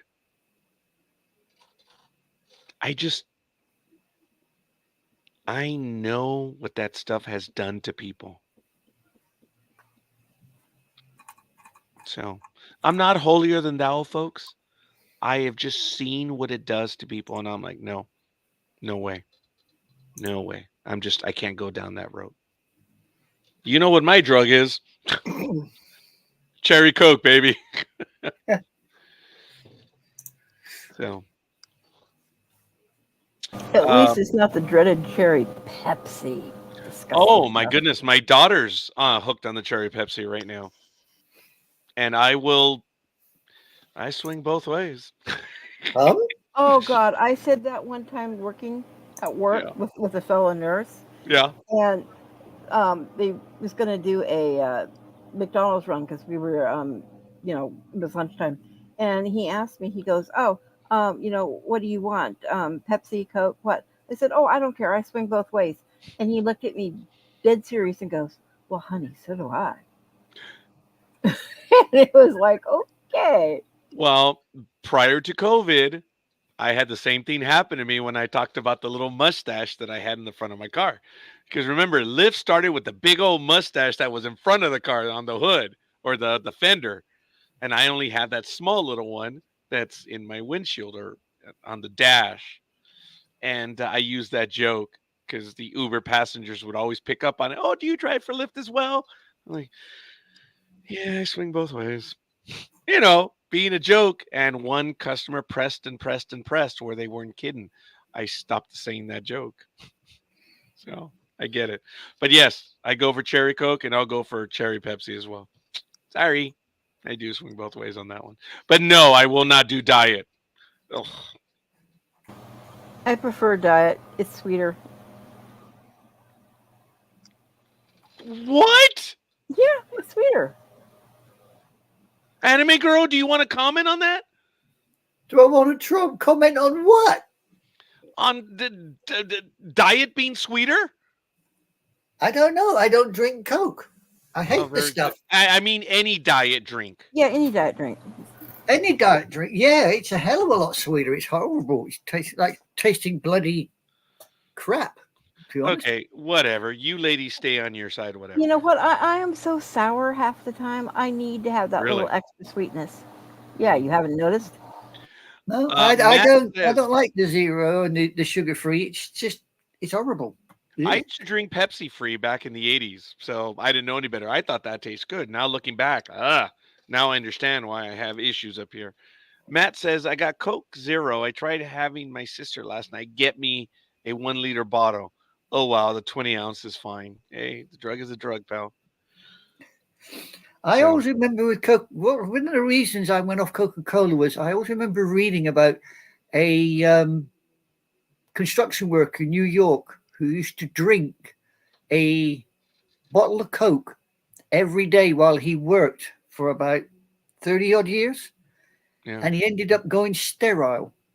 And they traced it all the way back to the damn Coke. Wow. And I thought, you know what? If that does that to a guy who's a big, beefy construction worker, what the hell is it going to do to someone? No, we ain't even going to go there. I've had Coke when I used to drink Bacardi and Coke. They used to put Coca-Cola in it, but the Coke on its own, no, never a fan. I was What you more need to do is Coke and peanuts. no, I was more Fanta and cream soda. I used to love American cream soda. Oh, Fanta's good too. Yeah. Fanta is nice. Fanta actually was made in originally came from Germany. I never realized. It was made during a certain era in Germany in the Coca-Cola factories because you couldn't get Coca-Cola. Wow. I dare say you can work out what I'm on about when I say a certain era in Germany. Yeah. It's where Fanta comes from. But no, I remember going to Hong Kong and they had this. It was a very light lime green, and it had on the bottle American cream soda. And the guys from the 7th Fleet used to drink it by the gallon Yeah. when they were at any of the games. And I got into it from there, and I used to like it. Never found it since, though, unfortunately. You want to do a good cream soda? Try Henry Weinhardt's. Like their orange cream, even their root beer is phenomenal. Okay, I'll have to see if anybody over here sells it. But now all I get when I get cream soda over here is it's the same people that make Bars Iron Brew. They make a Bars American cream soda, but it's more clear like lemonade, and it doesn't quite have the same taste, unfortunately. Okay. Yeah, I rarely ever get cream soda myself. But they have different flavors over here. And I just I stick to the cola. I really don't go for Sprite or 7 Up or any of those. But I have, can I, will I? Sure. I have. I get a little brave every now and then. I'll have a Sprite and a 7-Eleven, but those aren't my things. I go No, you dark. need to hang out with me when I do a witch's brew. Say Now, what? what is a witch's brew? Because I found out that from the 1950s, a zombie is where you get your drink and you go to the fountains and you get a little bit of everything. And in my day, in the late 70s, early 80s, we used to call that a suicide. What is a witch's brew? Exactly that, and then you add on It's a top of it. suicide woman. Well, no, it's everything basically that the um, dispensers have. Then you add cherry Kool Aid to it.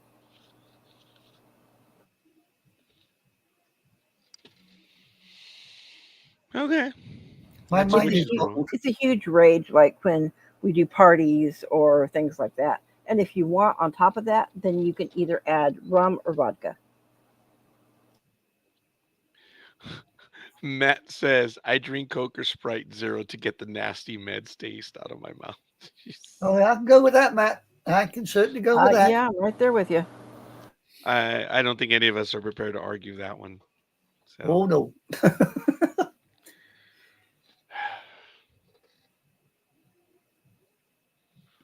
Says I the like man to that do eats. nasty things, though, Tony.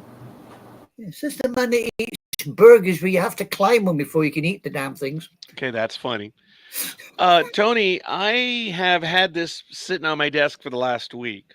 I've been drinking so much water that I think LA is going to declare a water emergency because of, unfortunately, I guess I did not drink enough water. But again, I know why I have what I have, and it's because of all the different medications. So it's one of those things. So I'll have to go in there and get it fixed. The infection. Yeah, you mix drinks. That's what most kids did. Yeah, that's what we did.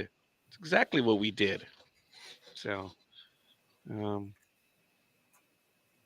yeah, it's okay. Well, I don't know who's going to win. I would hope Detroit, but it doesn't matter to me whether it's Detroit or the Indians.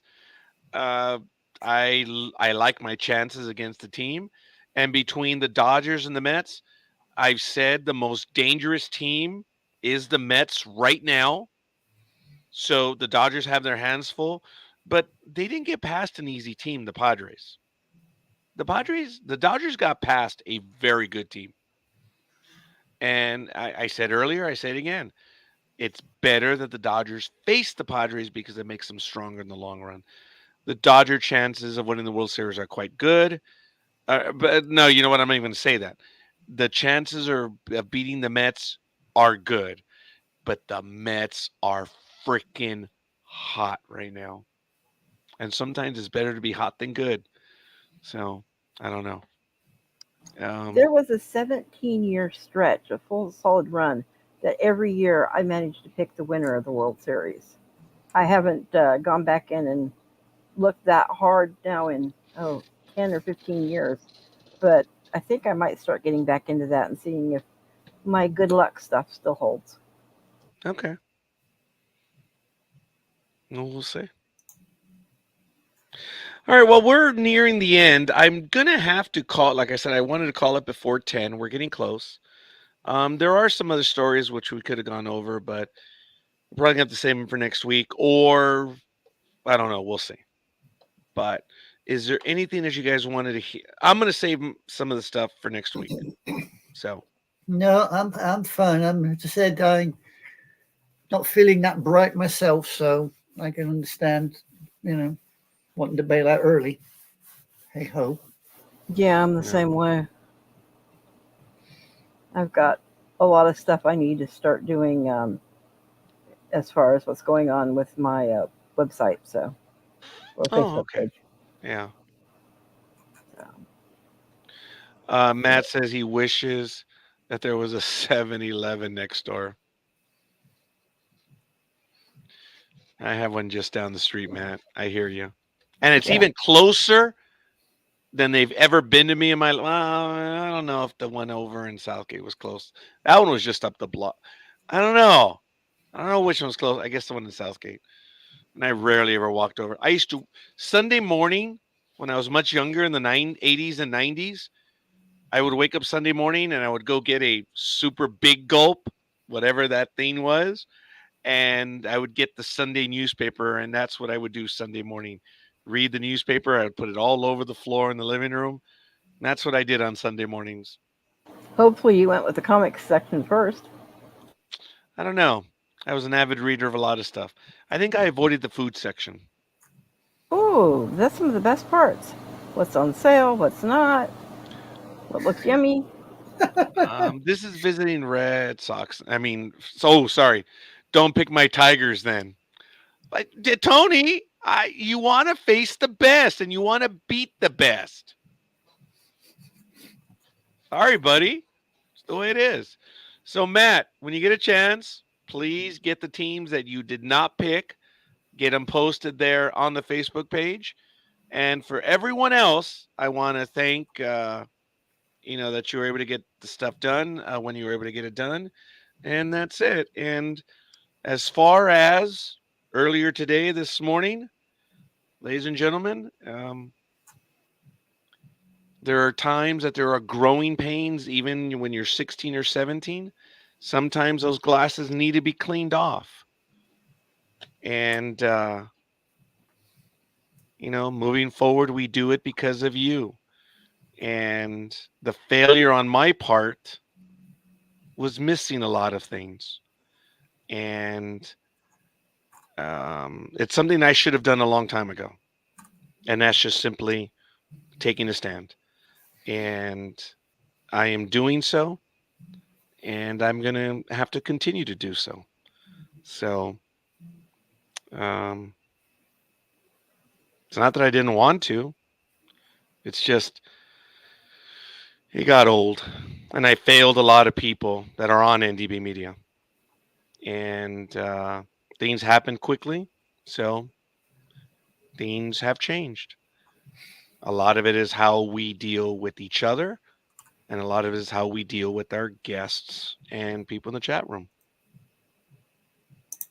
This is not something where, and I can imagine the comments I'm going to receive about, being left or woke or whatever. No, it's not any of that. It's just remembering that we're all human beings and we deserve all to be respected at all times, not to be ridiculed on air, not to be put into uncomfortable situations on air. And things have happened over the last few weeks that brought them to the fore. So changes are being made. And a lot of the ugly stuff boiled up. Hey, you know what? We're just going to move on. My promise to you has always been that we're going to do the best while we are on air. And we look forward to continuing being here. So I thank everyone involved. Hey, you know what? There are just times that we have to pay attention. I have to pay attention a lot more. The failures with me. And for that, I apologize. So we'll see what we'll have to do moving forward. Other than that, folks, I think we're done for now. And that's going to be it. Oh, and like I said this morning, I'm not going to address it any further. Action speaks for themselves. Words don't. I think we're going to call it. Liz, anything? No, except for just in regularity for NDB Media. You've got 2 upcoming programs. Yes, I do have guests that are going to be visiting with us. As a matter of fact, Joshua Maley will be joining us. His movie Waltz is going to premiere next week. So I'm going to have a look at the movie, and we're going to be talking about his movie. It looks great so far, but I haven't seen the movie. I have the ability to see it, so I'm going to see it. And then on October 17th, H.G. Whaley, actor of Mammoth, is going to be on. Michael is doing the interview on Talented Universe. Both Michael and I are. On October 21st, Nick Valente will be joining us. He is one of the premier cryptid investigators in the United States and around the world, which I probably need to correct. So there's a few things going on over the next few days. Stay tuned. I probably will be on later on tonight. Depends on how I feel, but I'm really looking to be on later on tonight, so we'll see. So thank you for that reminder. Anime Girl, anything else? No, I got nothing. Not a thing. Thank you, Matt. Thanks, Tony. I know you guys are still with us. My sisters are still with us. I'll talk to you guys soon. Matt says, see you guys when I can. Matt, we're praying for you. Yeah, And, you come on home, boy. Yeah, we can't wait till you recover. So, folks, we'll see you guys on the other side.